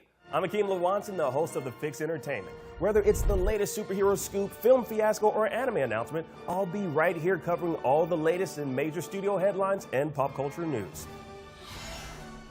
Make sure to catch The Fix Entertainment wherever you watch IGN.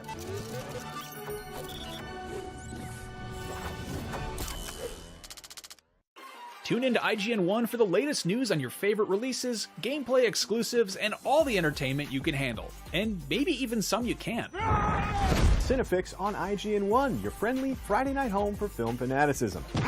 You're watching The Weekly Fix, ready to fill you in on anything you may have missed in the world of gaming and entertainment.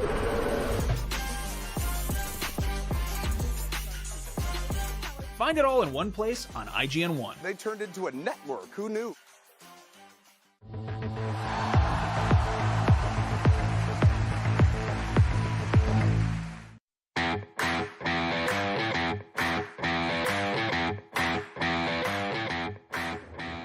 The team at Fat Shark has already earned the trust of Warhammer fans and gamers alike with the Vermintide games, and the next co-op action game makes the jump from fantasy to sci-fi. Here to tell us about Warhammer 40k Darktide, I'm joined by lead combat designer Mats Anderson. Mats, thank you for coming by. Thanks. Thanks for having me. So I want to talk about this. Darktide, the sort of reveal trailer, you had 4 guardsmen who are kind of more conventional, units you'd see in battle. And the more recent reveals we've seen, this is a band of misfits. But there's another wrinkle, which is that there's character creation on top of that. People really love the heroes in Vermintide, which were kind of bespoke. Can you tell us about how sort of character creation balances out with having these characters be their own characters? With all the other things. I mean, basically, it has 2 different ways of telling the story, right? Like, we know that for Vermintide, people love the Uber Strike 5, and it's a very bespoke story of telling the thing, right? For this, we want to have a very kind of human perspective on what is the 40k very epic kind of setting, right?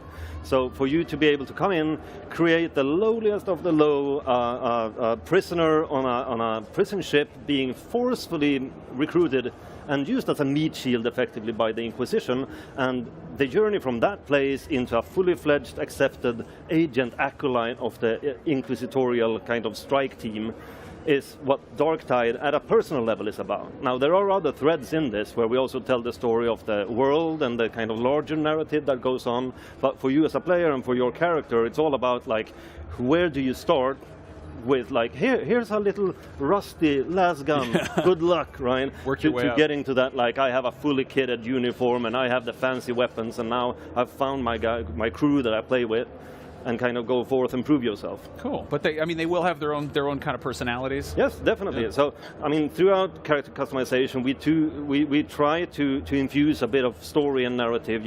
You have this whole setup with, where are you from, childhood formative things, how did you end up as a prisoner? Like, you build a bit of a backstory that also caters into the VO and banter between the characters.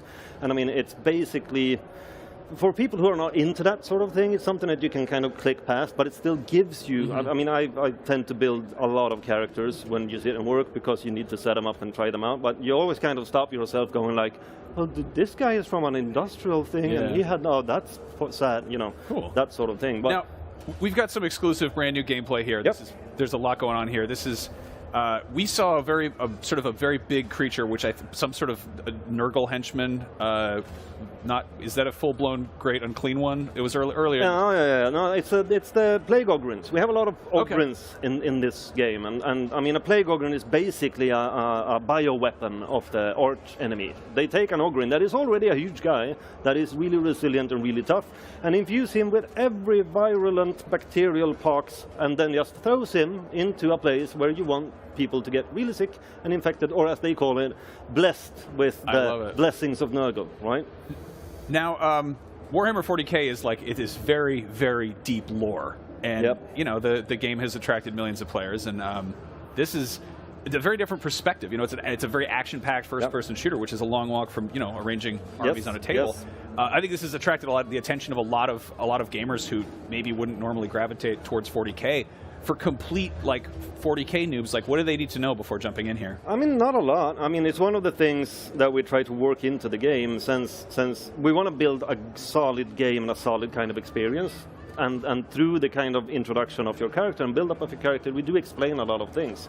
It's one of the things we found with earlier games where, of course, we're going to get all of the kind of Warhammer fans and 40k fans to come in, and you do have quite a lot of little Easter eggs or little snippets that you're going to pick up on that is nice for them, but we tend to see a lot of other gamers come in and be attracted to the Warhammer brand through the games, and it's always cute to see those posts on the forums where it's like, this seems like a cool world. Are there any more narrative things? And then someone posts a 60,000 page wiki. Yeah, this is the baseline that you need to chew through to get it. Yeah. Now you're working with Dan Abnett's doing the story, right? Yep. He's done a lot of 40k writing. Are there any, for people who are familiar with his books, are they going to spot some Easter eggs, familiar stuff like that? Or? I am not at liberty to say, as we say in Sweden. But yeah, for sure. I mean, he's been a huge inspiration, if nothing else, to kind of set the perspective that we're looking for. A lot of the people, as I say, in the studio are very happy because we've read all his books already and most other Warhammer books. So to basically use his perspective that he uses in a lot, both in the Gaunt's Goats stuff and Eisenhorn and the others, to kind of set the original perspective here. Because as you say, we're not trying to do the tabletop super epic thing. We are trying to zoom in and then zoom in some more and then zoom in and look at what does a Hab one-room apartment in a Nurgle-infested part of a hive that you run into look like, right? Yeah. Now, I've seen some debate online about people who, really familiar with the lore, and they're like, I don't know if this squad of rejects would be able to take on like a Daemon. Like, are they? I guess, how do you find that balance between what makes sense within the lore and keeping this canonical, but also allowing for like a fun, bombastic video game? Yeah, I mean, there's always a balance, and I mean, I think we follow the rule of cool or the rule of fun to a degree, but I mean, we put quite a strain on ourselves whenever we talk about enemies or talk about setups or with whether or not that would be plausible from a kind of lore perspective. And I think we spend too much time doing it because we have this, we work together with Games Workshop and they are awesome and great to work with, but we check everything with them. But before we check with them, we check with ourselves and say, like, would it be like how many last gun shots on average should it take to kill one of these guys? And we reference the tabletop and we reference the role-playing games, and playing the tabletop games, you can always roll a 6. So it's possible, but I think, I mean, we are definitely on the let's add a couple of more enemies for fun rather than keep it super realistic. But those debates that happen in the forums are happening internally as well. Yeah, of course. But I mean, I do think one of the charms of the game is that we're not picking the big things, right? We are like focusing in on like individual poxwalkers that are like horde enemies on the tabletop that you have to have lots of, and doing that. Great. Warhammer 40k Darktide is hitting PC on November 30th and Xbox Series X and S shortly thereafter, and I'm dying to see more of it. I have like 8 more questions here we didn't get to. We have lots more Gamescom coming up. Stick around.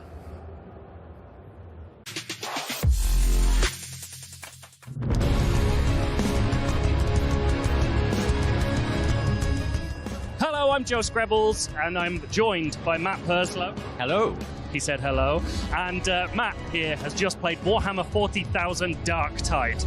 Matt, we know this comes from the company Fat Shark that made Vermintide, the Warhammer Fantasy Left 4 Dead-alike. How close are we talking to that? Is this just a sci-fi Vermintide?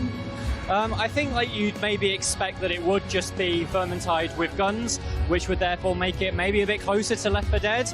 But I was really pleased to find out that it's much more of a hybrid between those two games. And I guess it actually draws from the Warhammer source material in that basically it almost feels like it's split up into shooting phases and melee phases, and that's based on the way that you're pushed around by the enemies in the game. Obviously there were ranged enemies in Vermintide, but because they were firing things like, occasionally cannons, but mostly like arrows or throwing knives and stuff like that, that meant you could close that distance very easily. Like, Darktide's just not that because they've got laser guns, they're using las guns to fire at you, so it becomes very, very difficult to kind of move up the field. So that's where your range comes into contact. But then obviously it's a horde game, right? So you've got an awful lot of kind of poxwalker zombies coming at you. And so it's very much about learning to keep those guys at range, because if you get into melee, they'll mob you. But the people that have got guns, you want to find a way to cut through that range and take them down with your chainsword or your big knife, something that they're not very good against. So is it almost like rock, paper, scissors design in that way? Yeah, there's definitely a little bit of that, which I also think comes from the tabletop sort of version of those kind of characters. You are very much looking at, if they've got las guns, it's kind of like they don't really have kind of the melee power, but it's a lot more difficult to get to them because it's a relatively rapid fire weapon and you have very little health. Much like Vermintide, you are kind of close to death for a lot of it. There's a lot of that kind of tension, a lot of that near-death experience whilst trying to do fairly complex objectives. I was going to ask about the objectives. It's not as simple as just walking through a map and taking out enemies, right? There are missions to complete on the way. Yeah, so for example, the one that we were doing required you to effectively kind of hack into, I guess for a lack of a better description, like a mainframe. Obviously, you're literally using skulls to do this that have got like weird computer brains in, but that required you to monitor kind of several of those that were going on whilst you were being mobbed by enemies. And if those broke down, it wasn't just a case of going over and tapping kind of X to get them back up. You literally had to get out like a mini Auspex computer and sort of redial in, like recalibrate the computer with a small mini game. That, yes, very, very simple. It was literally just tap when you see the light come on. But when that's been done under pressure, when you've got zombies coming in from all over the place, you've got chaos demons that you can hear like tunneling down the tunnels, that kind of adds the right amount of pressure, I think. There is plenty more to see from Warhammer 40,000 Darktide. I hope that is a nice taste of what's coming from it. And we've got so much more coming from Gamescom as well. Keep it locked to IGN. We've got stuff for you all week.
I've played Dead Island 2. That's an odd thing to say in 2022. First announced back in 2014 with its now infamous trailer featuring a zombified runner, we've seen next to nothing of the game since. The almost decade-long radio silence likely had most people believing that Dead Island 2 was, well, dead. Until now. I've played Dead Island 2, a whole 20 minutes of it. It's real, it's genuinely planned to be released in 2023, and despite a long absence, it's still what it originally set out to be, a co-op, open-world, California-set sequel to Techland's well-received, but a bit shonky, original. This new version of Dead Island 2 is being built by Dambuster Studios, the folks behind Homefront: The Revolution. It's the third developer to work on the game, and while it started again completely from scratch, what I've played looks reasonably similar to the gameplay we saw of the original 2014 version, but with a few modern upgrades. Set in a bright and bizarre Los Angeles that Dambuster has nicknamed Hell A, Dead Island 2 begins in the wake of a zombie outbreak. The city is now a slaughter playground, and brutally gory melee combat is once again the big focus. Flesh slices open, guts spill out, and limbs fly off bodies. Flames char skin and melt muscle, leaving just blackened skeletons behind. You can even tear the undead apart with your bare hands, courtesy of Fury Mode, an ultimate-like ability powered by the zombie infection that slowly floods your veins over the course of the story. That gore is all well and good, but the combat that leads to that bloodshed needs to be just as accomplished. During my hands-on demo, I found that, while it does still have a bit of that waving a stick around feel that a lot of first-person melee falls foul of, Dead Island 2 has got a few good ideas powering its battles. The combat system promotes constant movement. Dodges, kicks and jumps are all integral parts. Throwable weapons known as curveballs, things like grenades, shurikens and bait bombs, can also be weaved into the usual whirlwind of hacks and slashes. Being able to strike, dodge out of the way of a grab, and then immediately hurl a Molotov in quick succession is a pretty fun rhythm. And it's the fact that Dead Island 2 seems to keep up that rhythm that has me impressed. While there is a stamina system, it's incredibly generous and doesn't have you running out of breath every 10 seconds. On top of those basics is a dynamic elemental system that feels like an advancement of the 2014 version's propagating fire. Oil can be set ablaze with flames, and water can douse those flames, but water also conducts electricity, turning harmless puddles into death traps when combined with a battery. An impressive variety of zombie types helps tie this together. Among the colourful hordes are corpses with gas canisters and water bottles, and you need only target them to add some elemental fun to a fight. Those elemental properties can be found in the weapons 2, which, as Series DNA dictates, can be upgraded at workbenches with a variety of bonkers add-ons. A fire axe, for instance, can be fitted with blowtorches that scorch away at flesh with each strike. A pair of Wolverine-like claws can be supercharged with electricity that stuns enemies. Nothing I saw in my sample inventory would have felt out of place in the original Dead Island, which rejected gritty realism in favour of over-the-top mayhem. Dambuster certainly seems determined to stick to that MO. Thanks to this short hands-on, it's obvious that Dead Island 2 isn't just alive, but kicking too. While it may have risen from the grave though, it still has a lot to prove. Dambuster has made a solid first impression, but it comes coupled with a distinct sense of familiarity. Dead Island 2 appears to share a huge amount of common ground with not just the original Dead Island, but also its step-sibling Dying Light. Even at this early stage, I'm already struck with the sense of having played all this before. The gory combat, the weird weapons, the crafting, the oddball humour. After one Dead Island game, an expansion, and 2 Dying Lights, it's all feeling a bit parts of the same corpse. So is Dead Island 2 just The Walking Dead, or will it be something genuinely surprising? The streets of LA will hold the answer. There's so much I've not seen. What is the open world like? What twist will the story take? How varied is the mission design? How good are the jokes? It's all this that will determine if Dambuster's efforts are a gory good time, or just a sequel that's arrived a decade too late.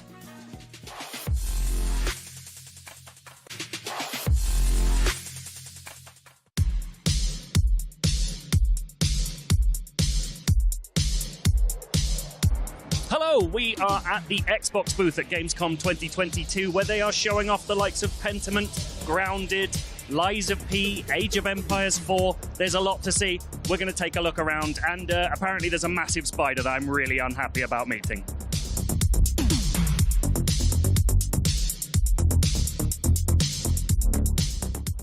This, I'm sorry to say, is the Broodmother from Grounded, who is a 17-foot wide / 5 meters wide giant spider that for some reason you're allowed to take a picture with.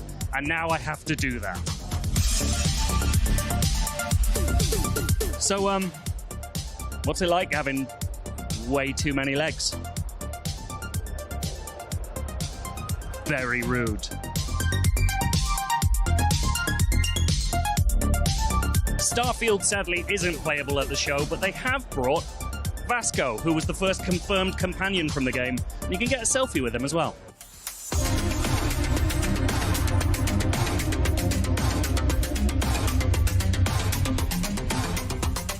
Sea of Thieves, pirate game. You know what's big with pirates? Tattoos. Turns out you can get a temporary one here. I'm not sure why. There's a range of options from anchors to keys, and of course, a rat. I guess I'm getting a rat tattoo now.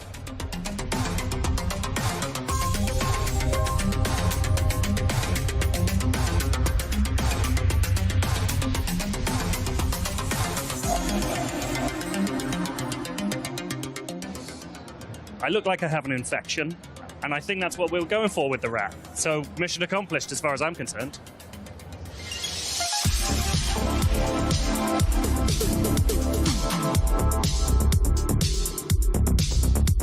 Well, from rat tattoos to robots, that is the Xbox booth at Gamescom 2022. And that's really only the start of it. There is a lot more here, and there is a lot more at Gamescom as well. So make sure you keep it locked to IGN. Gamescom 2022 is presented by Saints Row. Be your own boss and take control of Santo Alesso. The only thing better than listening to IGN podcasts is watching them. Luckily, all your favorite weekly shows are here on IGN 1.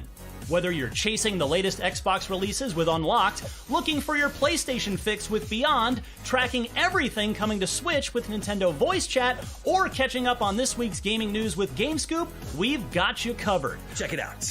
Tune in every weekday at 5 p.m. for the best gaming coverage right here on IGN 1. If you're not following IGN on social media, what are you waiting for? We're constantly updating our feeds to bring you the latest news, gameplay, custom original content, memes, the best user-generated videos and art, and a whole lot more. Be part of the conversation throughout the year. Follow IGN on Instagram, Twitter, Facebook, TikTok, and Snapchat.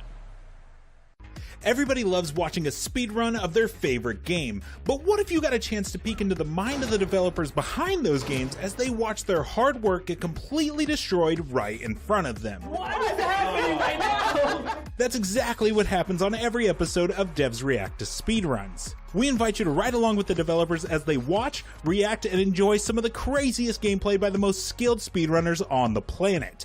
Tune in every Saturday for a brand new episode.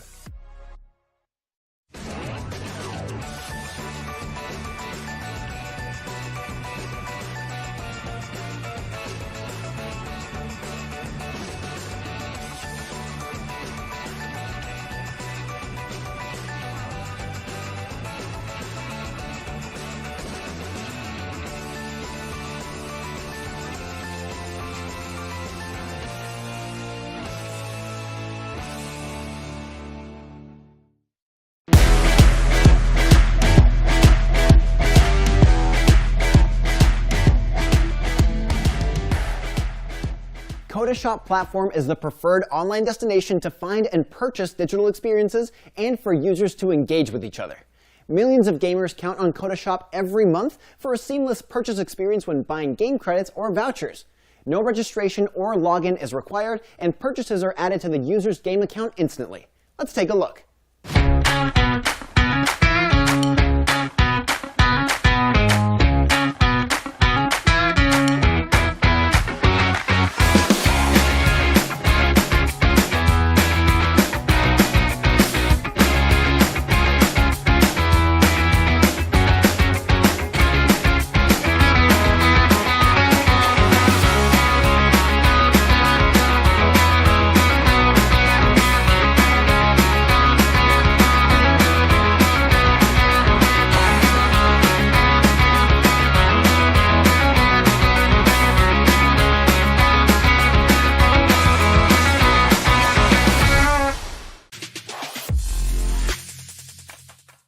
Welcome back to IGN Live at Gamescom. Coming up next, a look at the Soulsborne-inspired brutal action game, Lies of P. Let's take a look.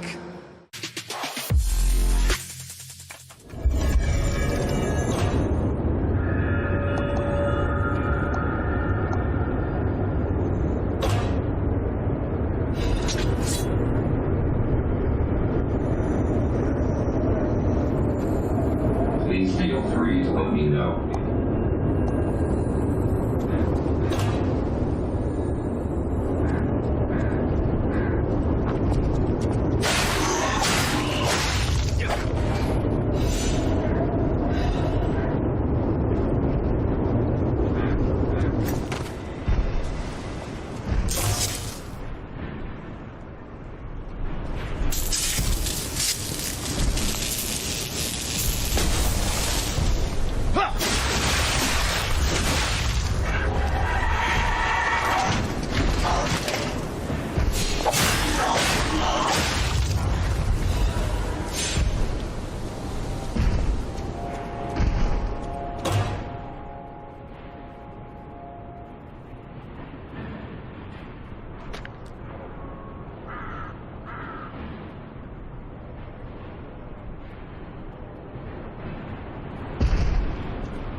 everyone, I'm Ryo Matsuno, creative producer at Luminous Productions.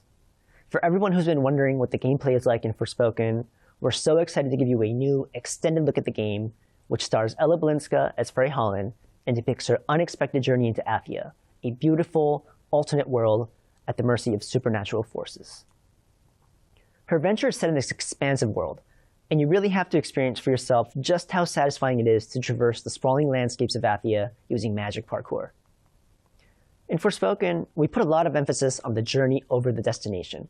While you can certainly collect various items throughout the world to enhance Frey's magical abilities, the core of Forspoken's gameplay is built around exhilarating action.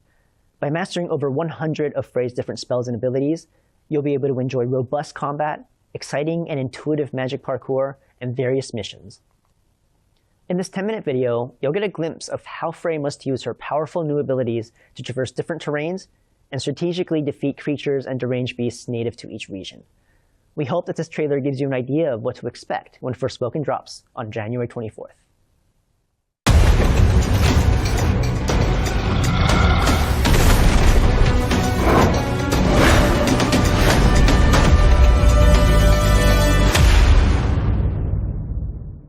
Frey Holland, daydreamer, cat lover, New Yorker. On a fateful evening, her life changed drastically when she was mysteriously transported to the beautiful, treacherous land of Athia.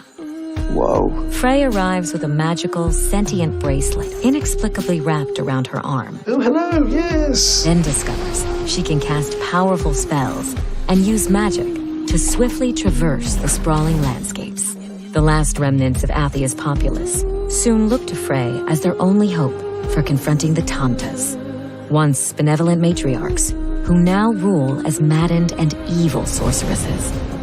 Reluctant to help, but desperate to find a way back home, Frey sets off on a journey through this strange and dangerous land.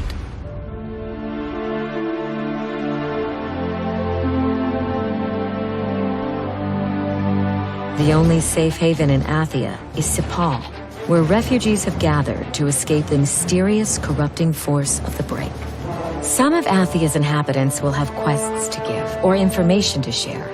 Others are willing to trade for valuable goods. And Frey may even find a small friend to act as a guide.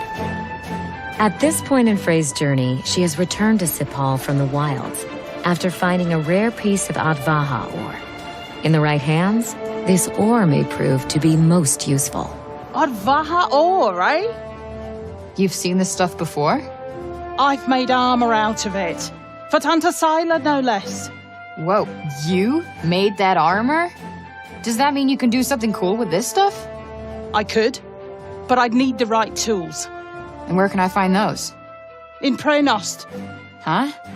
What, aren't there any in town? I'll draw you a map and give you the key. You'll have to do the rest yourself. If you can bring them back, and that's a big if, I'll make you something with that ore of yours.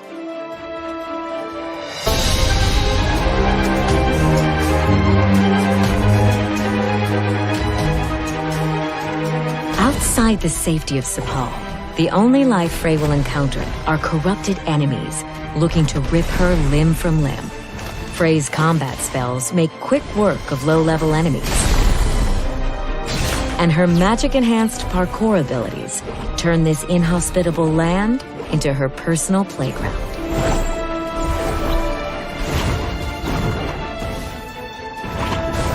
Treasure chests dot the landscapes and contain items used for crafting or trading with vendors back in Sepal. Mana is earned by leveling up, but it can also be found in glowing pools around Athia. Collecting enough mana allows Frey to unlock new spells.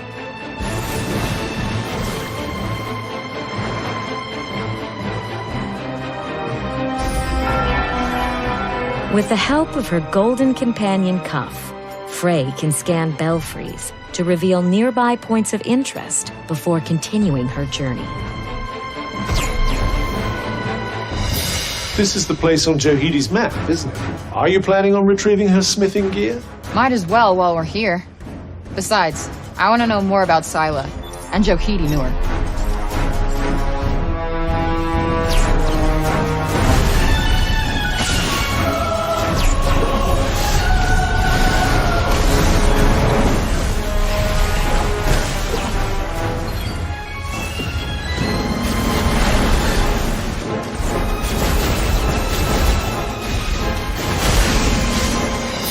Well, as ever, it seems we have a few things to attend to first. Yeah, it looks that way. Let's break some heads.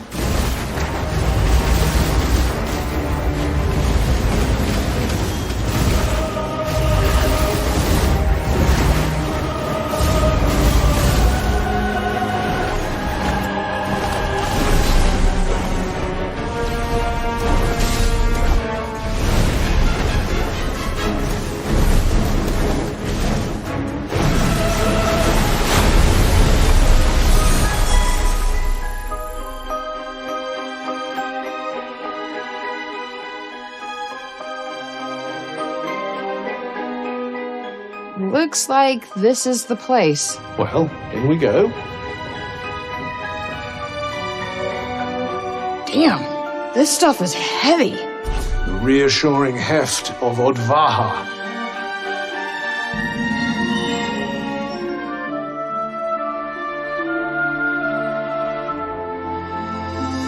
There is much to find in Athia, so exploring new locations before completing a quest is always worthwhile. A variety of rewards are waiting to be discovered or unlocked, including experience points, stat increases, bits of Athian lore, and new gear. This thing just screams prop. Why not try it on?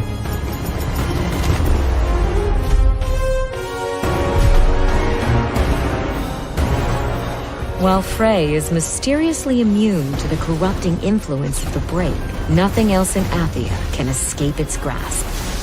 Humans are turned into savage zombies, and worse, while animals are mutated into dangerous beasts.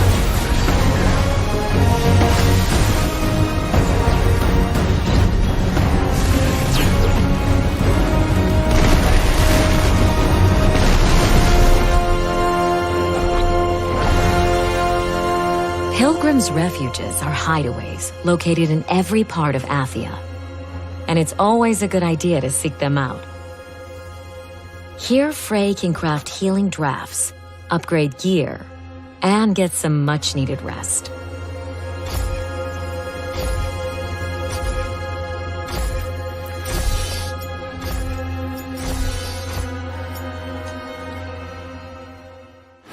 Fully recharged and ready for the next step of her journey, Frey travels onward into the depths of corruption in Avoilette.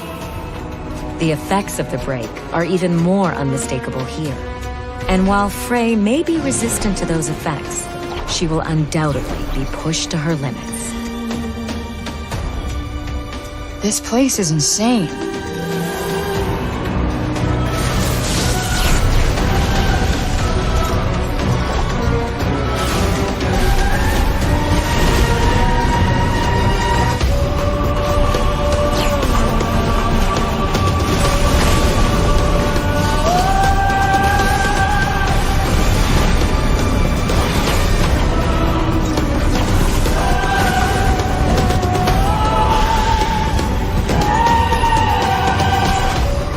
Frey will encounter numerous points of interest in her travels.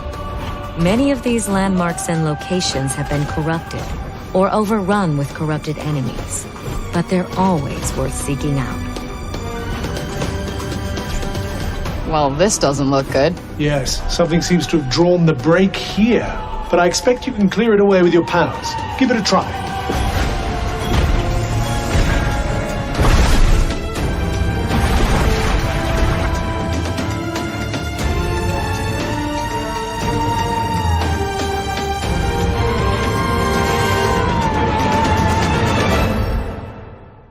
That's enough exploring for now. It's about time for Frey to head back to Sepal and deliver the smithing tools to Johidi. All done?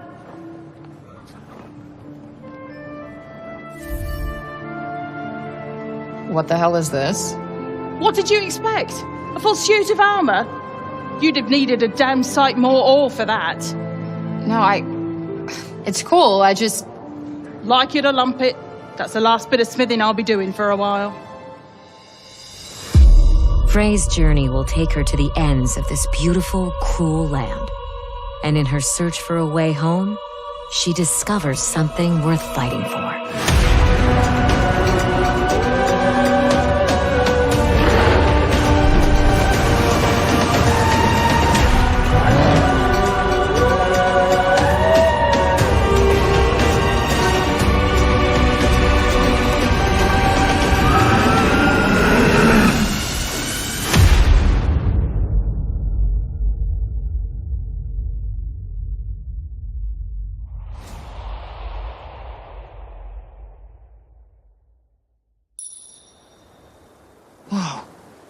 Is that a cat?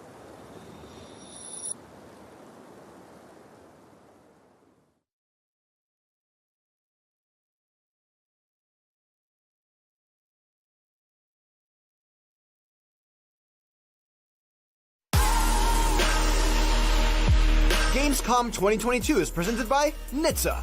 Drive sober or get pulled over.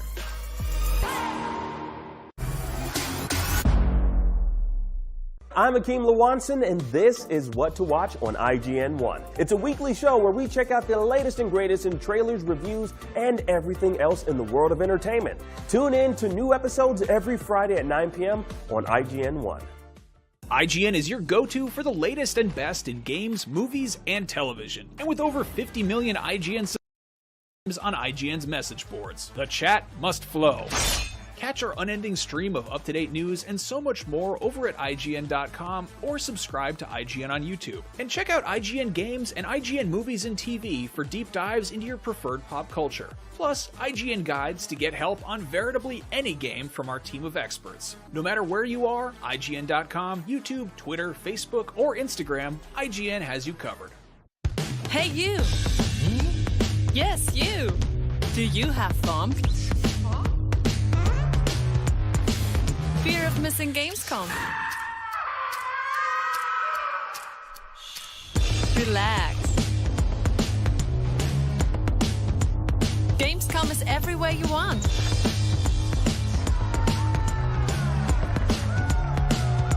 Gamescom now.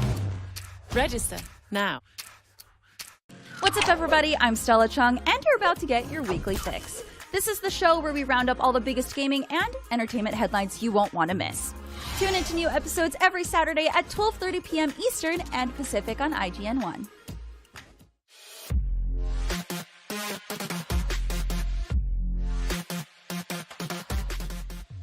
PCs and PlayStation 5s are hurting for space. And with all the games shown off during Gamescom 2022, that hurt is getting a lot deeper. So make room for more games. Upgrade the PlayStation 5 and PC gaming rig of choice with the Samsung 990 Pro and 990 Pro with heatsink. Optimize the gaming experience with the Samsung 990 Pro, which offers read and write speeds of up to 7450 and 6900 megabytes a second respectively, making the 990 Pro perform up to 55% faster than the 980 Pro when gaming.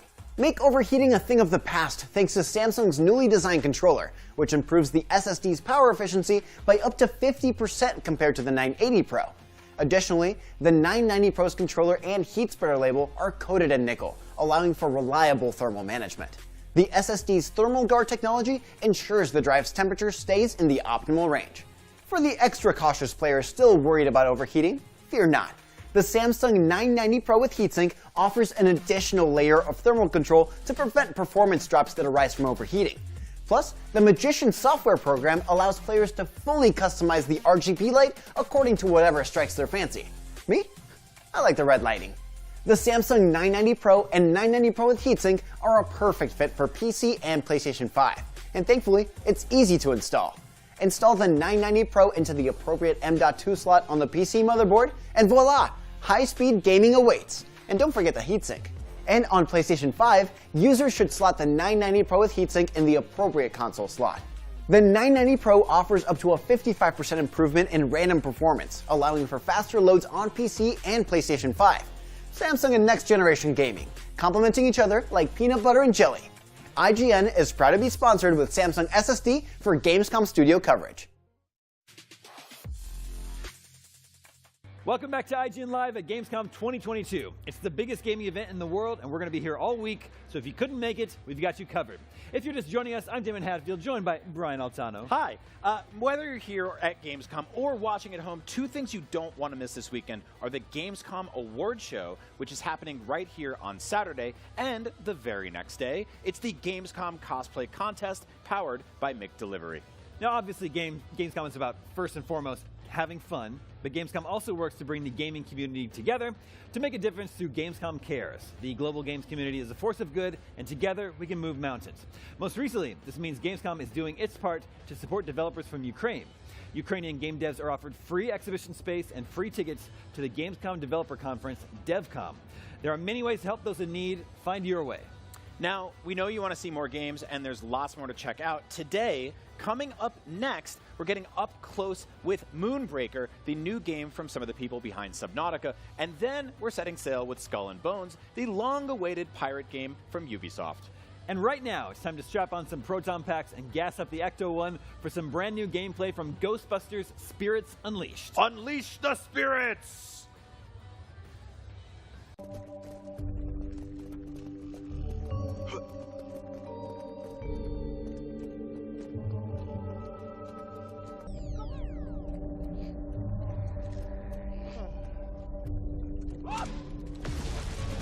It's here! Truck's going out! Judging by the numbers, that place is at least 50% haunted.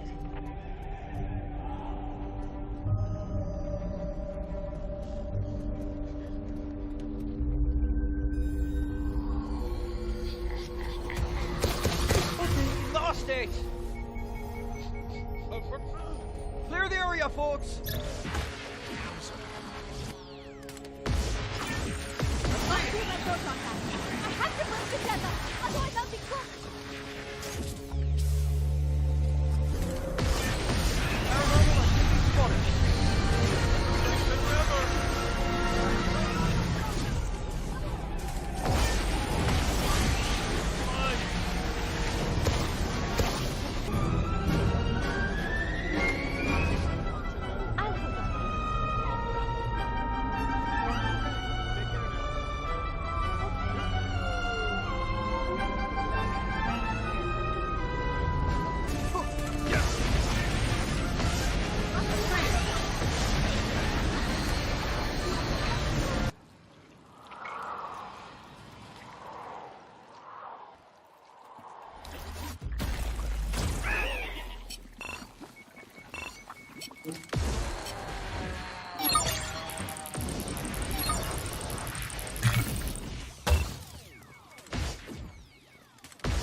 About your right! Away! Don't worry about me.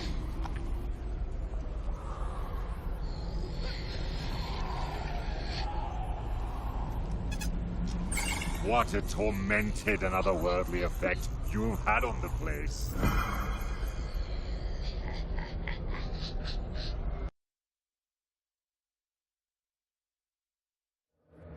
Welcome back to IGN Live at Gamescom. Now, during Opening Night Live, we got to look at a game that everybody was expecting, based on a very old movie that you probably have very fond memories of if you're also very old, like me. Here to talk about Killer Clowns from Outer Space, the game, are my co-hosts, Brian Altano, Denny Lee, and Max Scoville. Hello, Hey. everybody. Hey. What a Killer surprise. Clowns Yeah, let's talk about from it. Outer Space. Yes, I don't think anybody could have possibly predicted that we would get a reveal of this game. It's a brand new multiplayer game, asymmetric, 3v7, based on the 1988 cult classic Killer Clowns from Outer Space. Amazing. So this is one of the directors who worked on Friday the 13th. So obviously experience with this genre before. This one I feel is going to be somehow more over the top, more violent. I mean, the trailer already cost. The trailer obviously cost more than the original movie. Like that, I think the production values are up there. Yeah, so they pull no punches here. This is, you'll get to play as three Yes. different types of clowns Look at them. that were in the film. The film actually had a lot more than three, but we're going to start with three for now. And then there's a bunch of different humans. And so the humans are, outnumbering the clowns, but that probably doesn't mean much because their weapons are worse. But you can craft weapons, you can run around, use the environment to help you out and stuff like that. The movie itself is like crazy violent, which I really love about it. But Crazy it like violent. the movie was in on the joke. Yeah. It wasn't taking itself seriously. That's why people liked it. I think. Yeah, this was the best. It was a very like cult movie in the 80s, very fun. You know, it doesn't look that good. Look, it's I told you guys before, it's such a cringe, but I love to watch it, and it's so violent, but it's funny at the same time. So it's very likely, but in this game, we're going to see it as well, and I believe we're going to play this game and have tons of fun, and the most fun part is that you have every clown have his own ability. Yes. So you can find yourself in any clown anyway, so. I think this could be like a really big hit. I feel like in addition, like that kind of asymmetrical, like, you know, Dead by Daylight, Friday the 13th gameplay is that, you know, does pretty well. We just had the Evil Dead game, but in addition to being based on this, you know, this old IP that old people get excited about because they have fond memories of a VHS tape, this also has like a lot of kind of Five Nights at Freddy's energy. You know, like it kind of reminds me of like it's a little bit of horror, but it's also goofy. Like, it's kind of like Hello Neighbor, where I could see this just doing really well. I can on like see streamers playing it like all day. Like, They're working with the original directors and the original composer from the film on new stuff. And the directors, Damon and I were reading up on this, like, they're brothers, right? And and so this is the only movie that they ever made. Yeah. But they did effects work on Critters. Yep. And then, Max, they did the Large Marge sequence in right? Big Adventure. They should be in jail. That's terrifying. So what's really funny about this is like the humans are fighting the clowns, but they're also, because it's kind of the end of the world scenario, they're looting stores. So they're running around and they're grabbing parts, they're crafting weapons. So it's going to have that kind of feeling to it of just like scrappiness, which I really dig. That feels so like on brand. That actually kind of reminds me of Night of the Comet, which is kind of a Killer Clowns adjacent movie. Yeah. Which I'm sure the Night of the Comet game was going to be announced at the Game Awards later this year. All bets are off at this point. Like that's going to be a battle royale. It's going to be wild. Oh my God. So what have we got in terms of like 80s movies revived as asymmetrical multiplayer games? There's been Friday the 13th, Predator, Evil Dead, Ghostbusters is coming, and now Killer Clowns. And now Killer Clowns, From outer space. And Texas Chainsaw like Massacre. Oh, they did check. We're still getting that on the way. Yeah, that's coming out soon too. I want the Thing. Give me the Thing. I mean, that would work too. Yeah, totally. You get. I'll be the weird dog. Just AAA Among Us. I love it. Yeah. And if you haven't seen the movie Killer Clowns from Outer Space, it's the kind of thing where it's all there in the title. Yep. That's the movie. Exactly. Everything you need to know is in the title. I can't believe you're actually going to get a game. And this explains it even better because it's Killer Clowns from Outer Space, the game. So now you know that you won't accidentally be buying the movie. This launches on PC and consoles in early 2023, but like their whole plan is multiple updates, roadmap, like basically keep building on this thing. They're going to add more clowns, basically, is what I'm saying. They're going to keep adding more clowns. They're all going to be killing, and guess where they're from? It's outer space. Yeah, we can try to guess which planet, but it's going to we don't know. We don't have that information currently, which is unfortunate, but we will get there. All right, well, we will be able to play Killer Clowns the game in early 2023. That seems like a long time. Good news. Time flies when you're having fun. And luckily, there's more fun to be had right here at Gamescom 2022. So keep watching IGN Live at Gamescom for more. Killer Clowns from outer space. The game.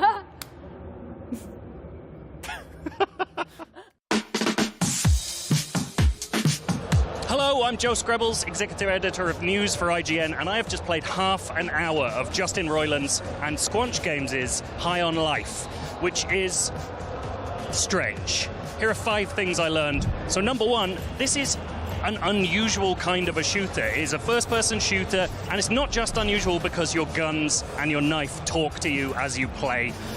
What's unusual about it is the gunplay itself isn't your sort of Twitch shooter, Call of Duty style, hit scan type weaponry.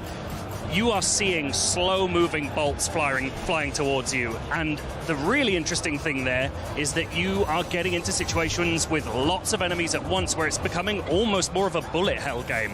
You're really avoiding projectiles as much as you're taking cover or looking to take people out from interesting positions. So it lends it this quite almost strategic air in places, which sounds weird for a game where giant ants are screaming swear words at you, but genuinely, it just feels different. And speaking of giant ants swearing at you, this game is genuinely gross. And I know people expect that. This is made by Justin Roiland. He helped create Rick and Morty. People know the kind of content this guy likes. But there are some lines in this that genuinely took me aback. There are some choices you can make in this demo. For instance, I was told repeatedly not to shoot a little guy who was calling me fresh meat because I just entered a slum. Until it did let me shoot him, and then I had to meet his mother. So it's you know, it's out there. There's genuinely a real sort of grim and grotty sense to the humor, and it works. It really works. And speaking of making those gameplay choices, this game will occasionally give you dialogue trees, but the point of these dialogue trees is not to help you make big changes to the world or do Obsidian or Bethesda-style stuff. It's really about doing the right punchlines, and I encourage you to say the wrong thing whenever you can. The game gives you some options where one of the answers is definitely the right thing to say. Don't do it. You're always going to get to do those things down the line. Play with the jokes, let the jokes build. You get to make the punchlines. It's genuinely part of the fun to just mess with the parameters and have the game react to you because of it. So we already knew High on Life wasn't an open world game, but it does have open elements. It has a bit of exploration. And as you'd hope for from this crew, these people making this game, it's worth exploring. You can go out into the city, you can have a look around, you can see what's going on, and I just genuinely think it's worthwhile stopping, looking at every little detail. This is a truly bizarre alien landscape you're put in, and you should make the most of it. It is worth going out there and seeing all the little details, and some of the art on the walls is as beautiful as it is strange, and it seems like so much love has gone into building the fabric of this place as well as the extremely strange story that you're telling within it. It's really good to just go out and have a look. And finally, just a little detail, but when you're in your house location at the very start of this demo, which I assume will be a kind of home base, quite literally, for when you're playing the game, the characters will watch a TV. And it is essentially interdimensional cable from Rick and Morty. There are TV episodes going on, extremely strange things. I saw a couple get a divorce because the lady was out for too long and her meal of 2 cigarettes got cold. It's that kind of level of thing. But I was talking to one of the developers afterwards, and it turns out there are 4 full-length movies in this game that you can watch as well. I didn't get to see what those were. I think we can assume they're going to be pretty strange. But we are essentially, apparently, getting 4 full-length Justin Roiland movies as part of High on Life, which seems worthwhile to me. I like it.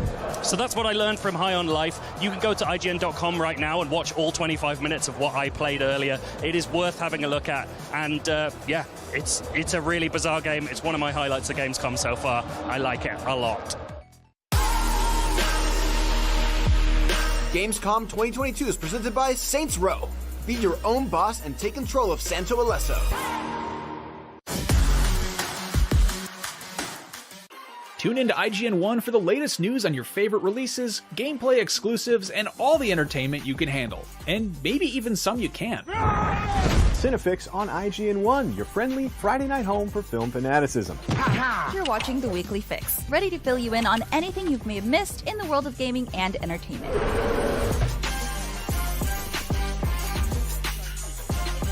Find it all in one place on IGN 1. They turned into a network. Who knew?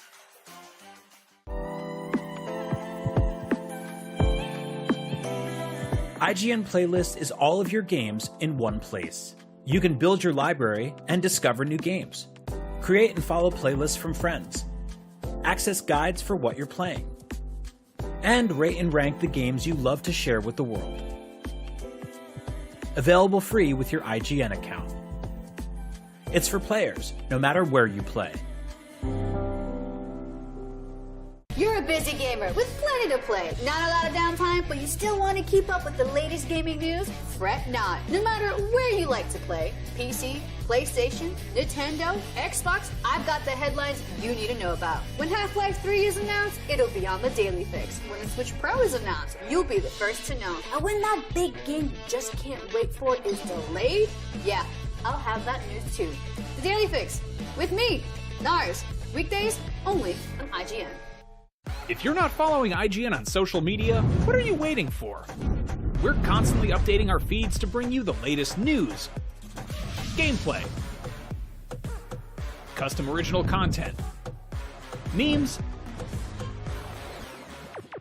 the best user-generated videos and art, and a whole lot more.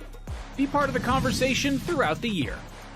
Follow IGN on Instagram, Twitter, Facebook, TikTok, and Snapchat.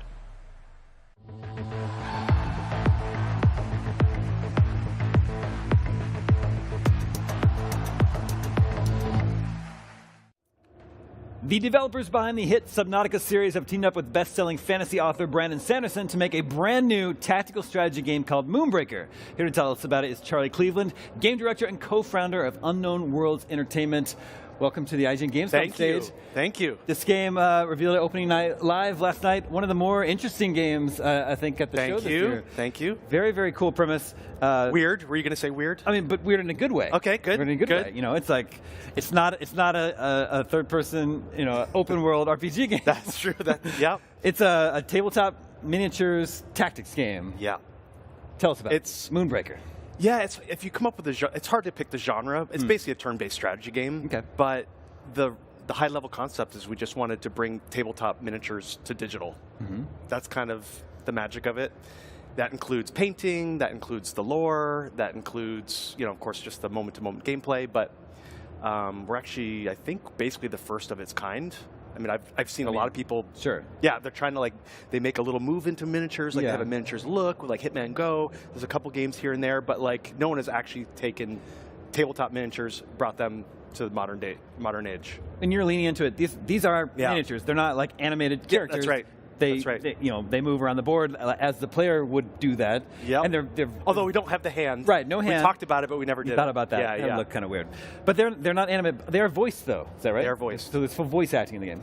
And that's kind of that was a line that we had to figure out where we lived on. We obviously didn't want articulated animation, but we do want voices. We do want basically video game sound effects. Where you can see the VFX. We tried the paused, completely still versions of that stuff, and it just never quite worked. So we're kind of walking the line carefully between video game and tabletop. Hopefully pretty successfully. What's the basic rules of the game? How does the game play? Okay. Yeah. So imagine basically you have Cinder, which is your magical resource, semi-magical resource, and you just gain Cinder every turn. Start with 1, then go to 2, 3, 4. It's kind of like Hearthstone. Basically, it sounds like maybe some game has done that. Yeah. We actually tried so many different versions, and that was just the best. So you use that Cinder to basically summon in your own units. You also use the Cinder to power various abilities on your units. So at any given time, you're basically trying to decide, do I use my current units at their full potential, or do I bring in new stuff for later?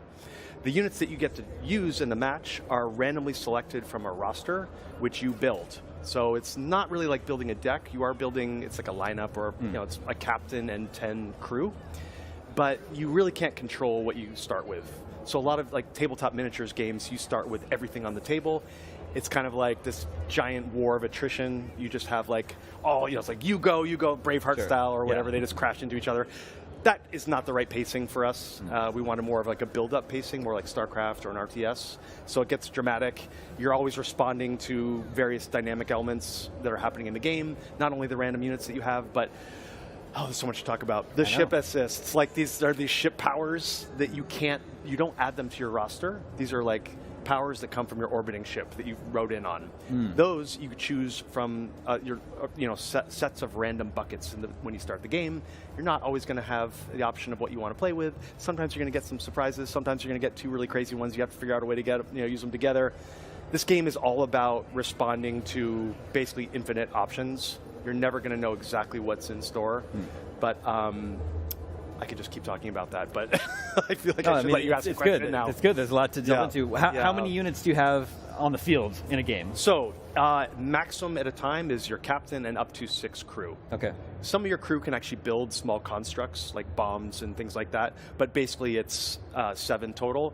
We found that beyond that, and it's way too many to control. And this game, even though it's turn-based, even though it's miniatures, it's actually very intense. Sure. You'll probably spend the first 30 seconds, 40 seconds of your turn staring intently at the table, trying to figure out what to do, and then you quickly make all the moves before the timer runs out. Because you have to position your units. Each unit blocks other units. So they block the movement. They lower accuracy if you fire through them. So if you want to protect your captain, which is the goal of the game is to kill the enemy captain, if you want to protect them, you might move another unit in front. But you want to make sure that you do the order right to make sure it's got this chess-like order thing. You got to do it just right, because if you block another unit who's going to take a shot first, you lower their accuracy. So you kind of have to plan every single detail. which is it's a real brain burner, actually, in the best way, I think. Sure. About how long are you finding games last? 12 minutes 12 is minutes, our huh? That's recorded good. average. So it's pretty. Thank you. I've worked extremely hard to get that time down. Like we've all suffered through our on the dev team like hour-long games, 2-hour-long games. So like I think we're pretty good on that. But we want to keep it accessible. Sure, It's sure. gonna be fast. We should talk about the painting aspect of it. Okay, like everyone seems to love the painting. I mean, yeah, that's something that's really unique. Don't do a lot of painting of my characters or units in video games. So. Yet. Yeah. Maybe this is going to be the. This might be. Yeah, it's funny. Like we always knew that painting was like kind of the special, one of the special sauces here. But I have a feeling like, well, on the dev team we've seen some people paint more than play, and I thought that was like a fluke because maybe the game's not good enough yet. The response we've seen at Gamescom is basically everyone is freaking out about the painting. I really hope they freak out about the game too eventually once they get their hands on it. But the painting is, I mean, it's really special because during lockdown I basically got just like, I was stressed like the rest of us, and I started to learn to draw. So I'm like, through my lockdown, I'm going to learn how to draw and paint. I'm going to do it every day. And I was using Procreate on the iPad, and I'm like doing it. And I found myself getting really relaxed. Like it was just such a blissful, beautiful place to be, just to zone out on visuals and not think about anything else. So we actually tried to incorporate that in our painting. The goal of our painting is it's not simply just to customize your units. If we wanted that, we could add little paint buckets and selection layers, and I don't know, like we could like pre-paint everything, and you just choose the colors, and that's it. We're not doing that. Painting is the goal. Like painting, it's like an activity that you enjoy doing. We tried to make this as relaxing and peaceful as possible. We have emulated all proper, not all, but we've gotten inspiration from miniatures painting styles. You can paint a base coat. You can do a wash. You can do dry brushing. You can use decals. So these are methods that miniatures painters use, and we always want to make sure that it always feels analog. This is not meant to feel like a digital tool. And again, how we walked the line between video game and analog before for the gameplay, we did the same thing here. We do have an undo. That's about you have to have an undo. Sure. We actually tried making this without undo, and it just was like, it was too much of a loss. But almost everything else, we're really trying to lean into the physical side, making it feel as much like a physical experience as possible. I think people find a lot with, when you're converting even physical board games into digital formats, there are pros and cons to each, right? Yeah, exactly. Neither is officially the best way to play that. And, being able to paint, being able to experiment with different paint styles, and then undo is also pretty nice too. We would get lynched if they didn't have that in there. So you've created a whole new universe. What do we need to know about this world and its lore and these characters? So that's another big part of this game and why we haven't really spoken about it for a long time. Years ago, we approached Brandon Sanderson. Somehow he said, hey, I'm interested. Yeah. We basically wanted to build a world that was, I shouldn't say better, because it's just more modern, and for a miniatures game like something like Warhammer has this incredible lore. We wanted to come to the table with something as good, but actually something more modern. So we wanted to make our own world that was diverse, inclusive, optimistic. This is not grimdark. This is not. It's not a race war between the Eldar and whoever else. This is like, these are. It's very like Guardians of the Galaxy kind of inspired, and they're basically captains with their crew. Usually a motley crew with like aliens, some guy locked up in the corner, no one knows where they found him. He's just hitching a ride. Over here, someone else is like running a mission for someone else secretly at the same time. It's like it's kind of humorous, and anyway, so we needed Brandon to basically help us craft that world. And Brandon that guy's a machine. I don't even know. He just surprise launched all his special books on Kickstarter. I didn't even know he's working on them, even though we were talking a lot during the pandemic and during all this. So he's created this fantastic world. We've built basically years of stories and years of characters, of which you're only seeing a tiny piece at launch. So we're releasing the first 3 captains. The first 3 chapters of the story will be unveiled in the first couple months, which I'll talk about in a moment. And we've basically planned this almost like Canterbury Tales in space. That's kind of, I don't know if does anyone even know that reference? I'm old enough. I'm old enough, so I know it. I read that in high school, not going to lie. Canterbury Tales in space, where each captain, you're reading and hearing their story, and then you realize over time how interlinked they all are and how they're all building towards various future moments. So the way we're doing that is also pretty unique. We're actually telling all the stories through audio podcast. Oh, wow. Which is really crazy, right? Yeah. We're just making a fully acted audio podcast along with a game. And we're actually going to be releasing that on Apple Podcasts and like any place you would normally hear a podcast for free. It's also part of the game. And so what's really cool about that is you can listen to a podcast while you're painting. That's long actually form, perfect. 30 minutes. It's like you thought of everything. It's almost like we thought. Yeah. It makes it. I'm making it sound easy, but this was like we decided this like years ago, and it just took this whole time to actually make it work. Well, now it's it's finally going to be out there in early access form. Yes. Next month, in September. September 29th. Mm-hmm. Yep. And when it launches for PC, you have PvP, PvE, and then a single player roguelike mode. We do. Yeah. Talk about that. Yeah. So it's like a roguelike mode where you fight a series of bosses, which are actually custom for that mode. And everything in this game is about a unique power. Every unit has, the captains have multiple powers, but all the crew just have one. The cargo run, we're calling it cargo run, those bosses have like 2 powers, and they're just like, you look at them and you're like, this is so broken, how do I fight against this? But of course, you learn. Like everything else in the game, everything has a counter, and you just have to figure it out. You play a series of 5 matches. Those are randomly chosen from a big pool of bosses. It will get bigger over time. And during the game, you have some extra goodies that show up. Cargo drops around the map, and the game is all about unit positioning. So you have to like get to the cargo, open it up, and whatever upgrade you find in there goes to the unit that picked it up. Or you can use units to manipulate it, push it towards you, or you can use a grappling hook to pull it towards you. We also have relics. It's very Slay the Spire-esque, so cool. they're kind of designed to go off the rails. Yeah. Some really crazy stuff happens, but it's okay. It's single player. Sure. Like you can that's where you're allowed to go crazy. Yeah, for sure. Yeah. So you're launching an early access on PC with the emphasis on painting and everything. I'm sure you've thought about this. Could the game work on console? Yes. Sometime in the I don't think we've formally decided it. We just want this game to go as wide as possible. Sure. We just haven't. We haven't actually decided that. We probably will do it if the game does well. I'm pretty sure we're going to go crazy. Okay. Well, I hope you get the chance to go crazy. I hope so too. Thank you so much for joining thanks, us. Damon. We're looking forward to hearing more about Moonbreaker. We've got lots more IGN Live at Gamescom 2022 on the way, so stick around.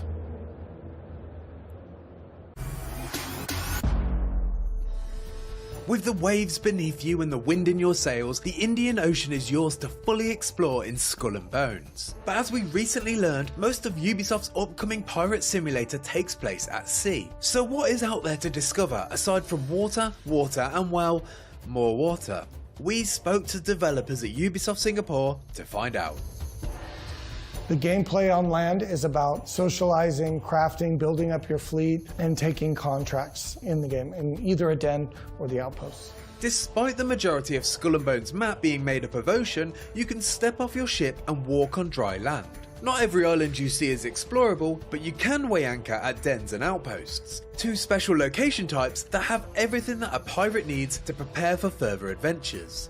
The particularity of the land also is that it offers you a safe zone where nobody can attack you. The role of the pirate is to do some back and forth between the safe land where you can build your ship and customize your ship, but also trade some resources before to go on the hostile ocean to steal precious cargo that then you bring back. So from land, aside building and crafting and trading, also you can take some contracts to make some money from some other pirate kingpins. As your infamy begins to spread across the Indian Ocean, you'll gain an access to your own pirate lair, from where you can kickstart your ascent to a pirate kingpin by manufacturing and smuggling illegal and high-value goods. Skull and Bones' world has been designed as a living space that changes as frequently as the tides. Some characters won't stay in one place forever, so you'll need to explore the map to find the right people with the right opportunities. Spread all over the world, you will find some outposts where you can also meet other smugglers or some local rebels fighting against the mega corporations. We call them ephemeral zones because the NPC you will meet in this outpost won't always be the same because they are also traveling, they are moving from a place to another one. When you connect to Skull and Bones, the first thing to do is look at your map and to see where the trade routes are, where the merchants are, before to select the right ship, provision it and equip it and set sails to the direction that is more interesting for you.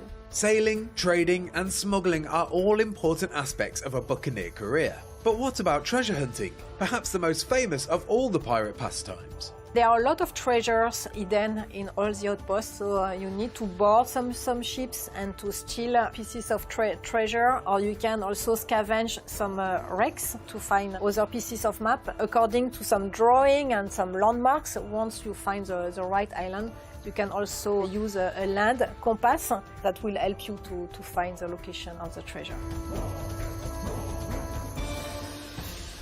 While there are plenty of important things to find and do on land, the core gameplay of Skull and Bones takes place at sea. With that in mind, Ubisoft Singapore has put a huge amount of work into making the ocean an interesting and challenging place to explore. So our water is essentially a deforming mesh, and that deforming mesh informs the physics. So the boat is actually interacting with the waves. It's not just sailing straight and we add some splashes or like an animated texture. We have other physics properties that each ship will read from. So there's buoyancy and there's drag. So this affects how far into the water the boat will go, how slow they will go through it. So each ship should feel different based on the size and how heavy it is. Since sailing is such a focus, the naval mechanics have had to evolve beyond what we saw in Assassin's Creed. Things like the weight of your items in the hold and the direction of the wind all need to be taken into account. Of course, wind should be important to sailing and navigation, but the wind direction actually affects the speed of your ship.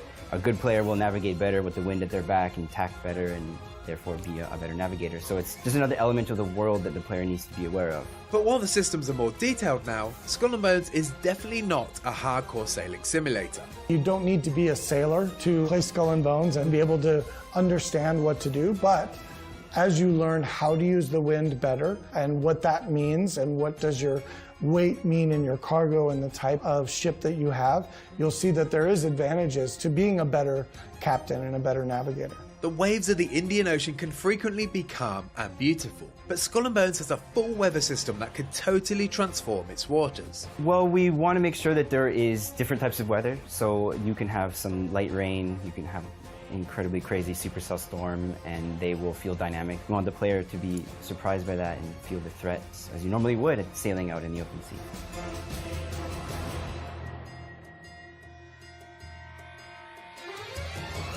A storm can be as dangerous as a 100-gunner galleon, so one of Skull and Bones' biggest challenges will be learning how to sail when the water is determined to break your hull.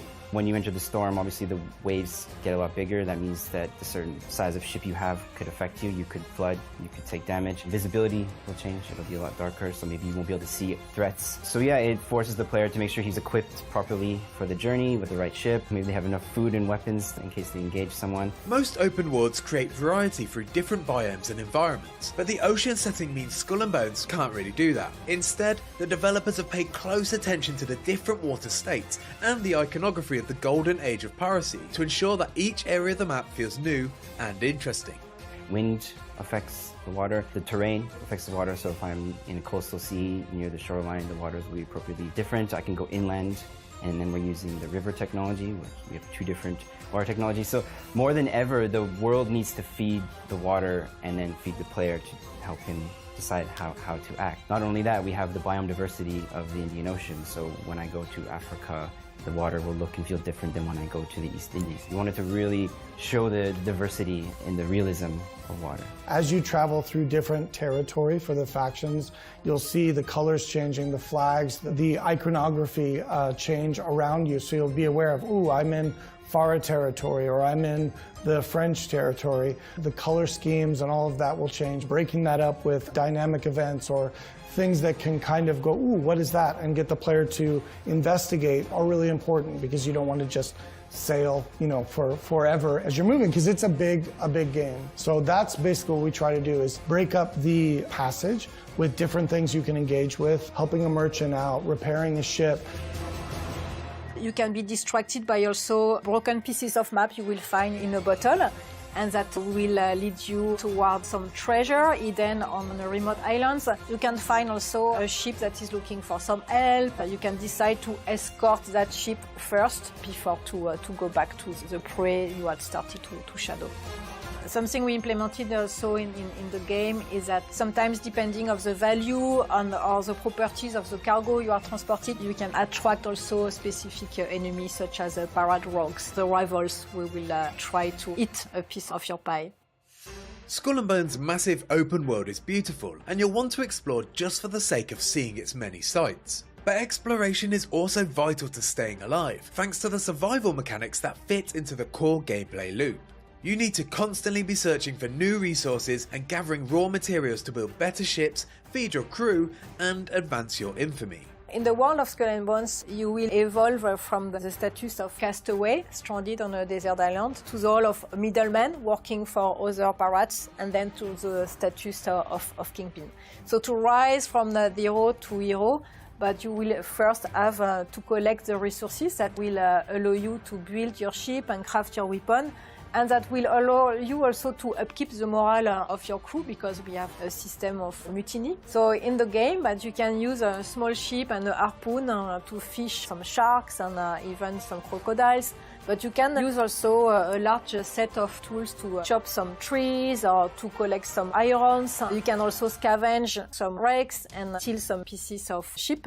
And of course, you can plunder the rich merchant company and all their forts to collect big amount of resources. The value of the resources is based on high risk, high reward. If the term survival mechanics fills you with dread and memories of depleting thirst meters, don't worry, Skull and Bones isn't that kind of survival game. As a captain, you don't have a status, you don't need to drink or to consume some food yourself. If you don't feed or don't provide your crew with water, after a while they might turn against you, kick you out of your own ship and maroon you on some island. But if you feed them properly and if you cook also some food providing additional temporary buff, you can also increase the speed of your ship and the damages you will deal because they have more energy. Its massive map may be mostly water, but it looks like there's still plenty to explore in the world of Skull and Bones.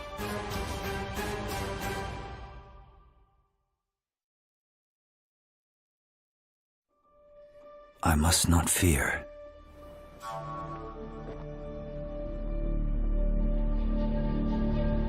Fear is the mind killer.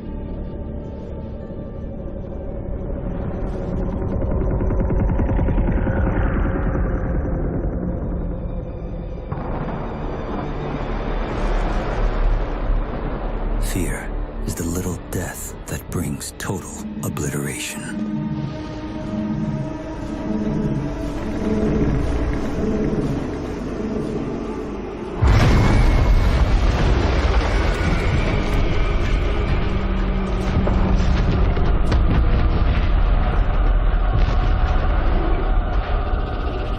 I will face my fear.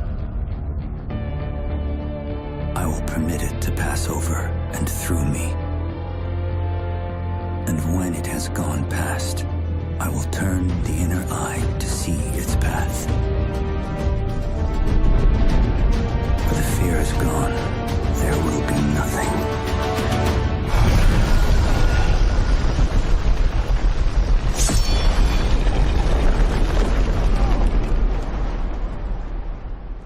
Only I will remain.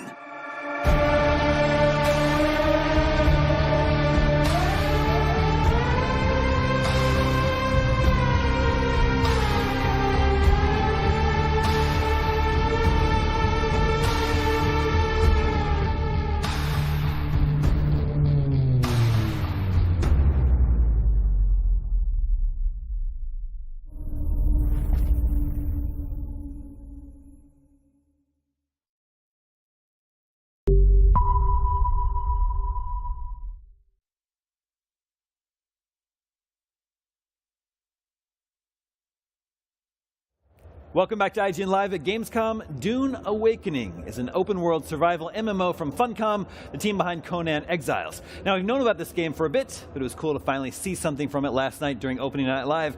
So it's time to break it down with my co-hosts. This is, it's set on, what is it, Arrakis? Yes. And this is an open-world MMO survival game. What does that mean to us? Well, apparently there's up to like 1,000 players can interact in this world. So you can join factions, you can find players in the wild, you can survive. It's got a little bit of the DNA from Conan from what we know so far.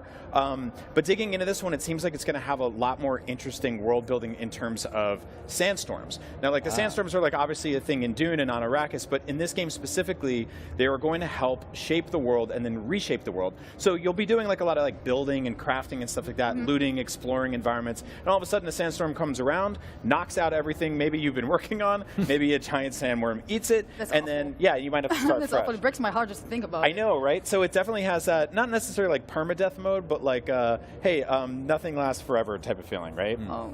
I know. But what's cool about that is that like it's going to refresh the environment and then drop new things in front of you that you could be the first person in the world to find. Yeah. So like there will be like some derelict spaceship that's been crashed out, and it'll appear there, and you'll be like, am I the first person to find this? And you'll go in there, loot it, and find some cool stuff that you've never seen before. So I'm into that. Yeah. Max, how about you? Are you a Dune man? I like Dune. How you Dune? I Dune now and then. No, this is interesting. I'm skeptical. You know, I think a lot of people are skeptical too. Conan Exiles had its charms, but I think a lot of people were sort of burned by it. MMOs and survival games like aren't necessarily for everybody, and I'm seeing a lot of people who really just want like a single player RPG. They want a story, and I mean the survival thing definitely makes sense because Dune is an unforgiving planet. You're probably going to have like a thirst meter. You're probably going to have a still suit where you use your bodily fluids to make more water to keep yourself hydrated. But I don't know. It's such a also big epic sprawling universe that's very much about like politics and intrigue and like. You know, yeah, you can sort of scale it down and just be like, okay, it's Freeman and Sardaukar and, you know, House Atreides on one planet, but it's kind of makes me think of Shadow of Mordor, where it's like, here's one corner of this massive universe, and it's kind of focusing just on that. But again, different kind of game. You know, I'll give it the benefit of the doubt, but yeah, it's interesting also because of like Dune's whole sort of reputation with games of being mostly strategy, mostly like a very different scale. That's true. Yeah, I can definitely relate to that. I'm less of an MMO fan. I'd rather to have like more story-driven games. So for me, it's like I don't know. Maybe I'll try it because it looks incredible, and I really want to try this game. But hopefully, maybe we'll find a way. Maybe they'll find a way to put some story inside of it. Maybe later on to have some single experience because this world looks amazing. The game looks amazing. But for me, it will be. I'm not sure if I'm going to play it or continuing playing it on MMO style. So I can't speak on the plot, but I have a feeling that like, and I hate to, you know, the storytelling that comes from the environment or whatever, all that crap, like that PR buzzword stuff. But one of the things I was reading up on that sounds pretty cool is like there's spice mining, right? And the spice can be used to change the attributes of your character, inherit powers and stuff like that. But to do that, you basically have to set up like spice mining factories, and random people in the world can raid those and try to take them over. So you could be like, I'm getting all the drugs out of the ground over here, and this is my place. Don't touch it. I'm going to walk away and get some lunch. And then like a whole gang of people, because you can start just like a roving gang with your friends, can go and raid this spice mine and take all your stuff. So that's kind of cool. That's fun. That sounds like we Rust. love raids. Yeah. Let's agree about that. We love to raid. So there we go, right? So that's the kind of stuff where I think it's like that's going to come out. And then of course in the middle of all that there'll be like some gigantic skyscraper tall worm that comes to eat you, which will be fun. And I think they'll probably get into like a lot of the customization stuff that Conan had, which was very detailed in hyper-specific areas that I won't get into here because this is a show for all. Yeah. Well, I think, you know, I want you to read off your bullet point joke that you wrote for this. It's a length joke. You'll be able to customize the length of your sandworm. Yes. We'll see. I get it. Confirmed. Get it? Yeah, I got it. Thank you, everybody. So yeah, but we don't really know like when this game's coming out or anything like that. Like it's just it's 2020. I think it's 2023 for now, or actually not even. It's just here's this thing we're making it. It's a CG trailer, so. Keep it locked. Well, now's the time. The last year, there's Dune movie came out. Everyone was crazy about it. Part 2 is coming, so they want to capitalize on all that. So I would imagine they want to try and get it out sooner than later. But Yeah, they're on the hype train, so they need to continue doing it. Sooner than later. Well, Dune Awakening doesn't have a release date just yet. You can go play Funcom's Conan Exiles game to hold you over. Maybe give you an idea of what to expect from Dune, the length of Dune. We've got tons more video game coverage ahead, so keep watching IGN Live at Gamescom for more. How you doing? Doing okay. All right, so we are going to the retro games booth, which is going to be super cool because growing up, I actually wasn't allowed to play video games very much because my parents were like, no, you got to focus on school, you got to read some books. So now that I'm an adult, of course, I work in video games. So I'm super excited to check out some of these games that I might have missed as a kid. So it's going to be super cool to be able to play older games because, you know, Gamescom, you think about like all the new games that are coming out, but we got to show the older games some love too. So I'm super excited to check out what games we have here. Okay, so we're in the heart of the retro area. I guess you can tell by the stage there where they're getting set up, so don't look at their passwords. Yeah, but we've got the GameCube over here, SNES, and 64, like everything that you could ever think of, it's here, which is so cool. Also, actually, if you look over there, there's like Daytona USA too, so you even have like the old retro racing games too, which is so cool. Again, I've never played any of these except for Banjo-Kazooie, which looking at this, I'm like, does this count as retro? So now I feel a little bit in over my head, but it's super cool. Now I can play any of these that I want. So I know Sonic Frontiers is here, but we always have to remember where Sonic came from, and now I'm going to try to play a Sonic game for the first time ever. Yeah, it's not going to go well. All right, so I saw cute little frogs, had to come over here. Have no idea what this is about. It is a 4-player game, and it's all in German, so why not? We're at Gamescom. I am happy to report that I won that game because no one else is playing and it definitely requires multiplayer. But it's really fun. It's really cute. So you hop around as a frog and you use your tongue to push off the other frogs. Okay, so it says it's Internet City and it has Sega under it. So my producer touched the panel a little bit and it's just jump shoot. So pretty straightforward, right?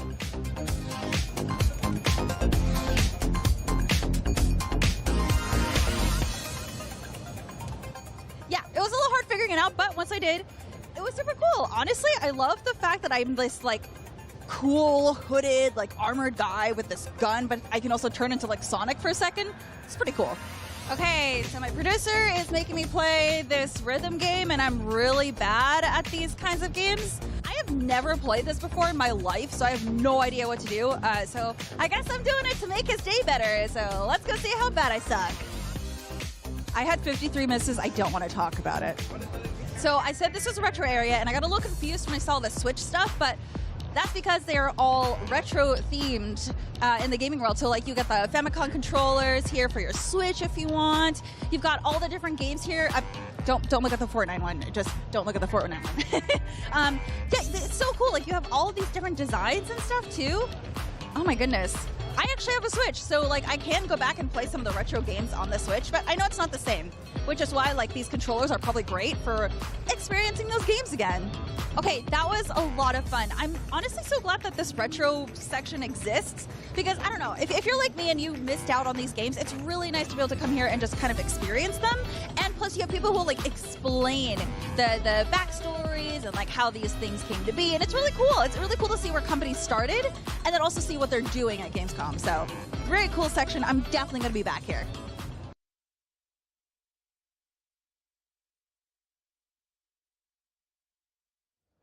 Well, my friends, we are at the end of day one of Gamescom Studio live on IGN, but fear not, we have plenty more planned for the rest of the week. Brian, what's the plan for tomorrow? Ooh, I was going to wake up early, go for a run. The hotel has an amazing breakfast. It's like a breakfast buffet, really impressive spread of fruits, meats. They got Nutella, which I love. I put on everything. It's true. The hotel does have a great breakfast spread, but I was meaning, what's the plan for Gamescom tomorrow? Oh, so sorry. Well, we have some huge stuff. First, we're getting spooky with the newly revealed reboot of Alone in the Dark and The Devil in Me, the latest entry in the Dark Pictures anthology. And finally, we'll delve into unthinkable terror of the Cosmic Shake, the tale of a porous monstrosity from the depths within angular trousers known as SpongeBob SquarePants. Oh yeah, and then some obscure indie game called Street Fighter 6 or something. I don't know. Have any of you guys ever heard of that before? Not ringing a bell. And remember, those are just a few of the games we'll be checking out. Before we go, we want to give a quick shout out to Gamescom Goes Green. This is the initiative to make Gamescom the first climate-friendly gaming event in the world by taking emission-reducing measures and working with Climate Partner to support energy projects in Brazil and clean cooking stoves in Nigeria. That's right. Now, this is obviously just a starting point for what's to come, so thanks to all participating companies and visitors for helping make it happen. Hey, while we're thanking people for stuff, a huge thank you to you for watching at home. It takes a ton of work to put together a live show like this, tons of Nutella, so we're glad you took the time to join us. They're not sponsoring us or anything. I just love them. They're great. Big fan of you all out there. We'll be back tomorrow with plenty more Gamescom 2022 live on IGN. We'll see you then. See you then.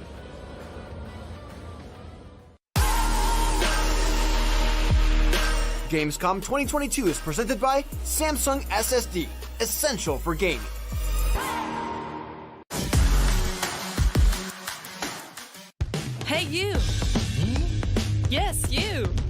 you have, FOMC? Fear of missing Gamescom? Relax. Gamescom is everywhere you want.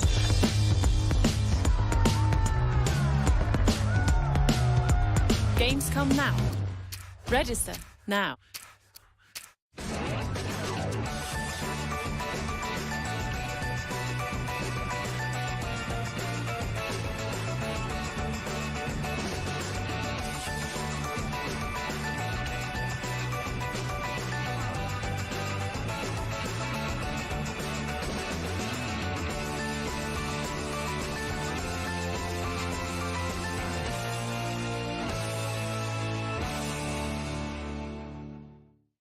In a world with non-stop news about Marvel, Netflix, and Star Wars, you need a show with accurate reporting, hard-hitting commentary, and me.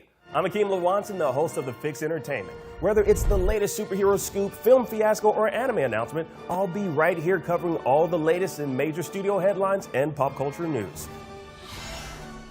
Make sure to catch The Fix Entertainment wherever you watch IGN.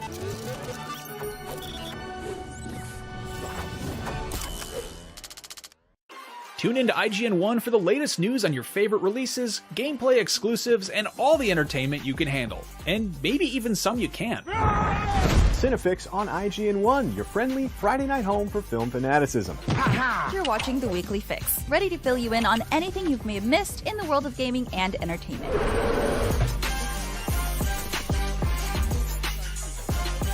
Find it all in one place on IGN 1. They turned into a network. Who knew?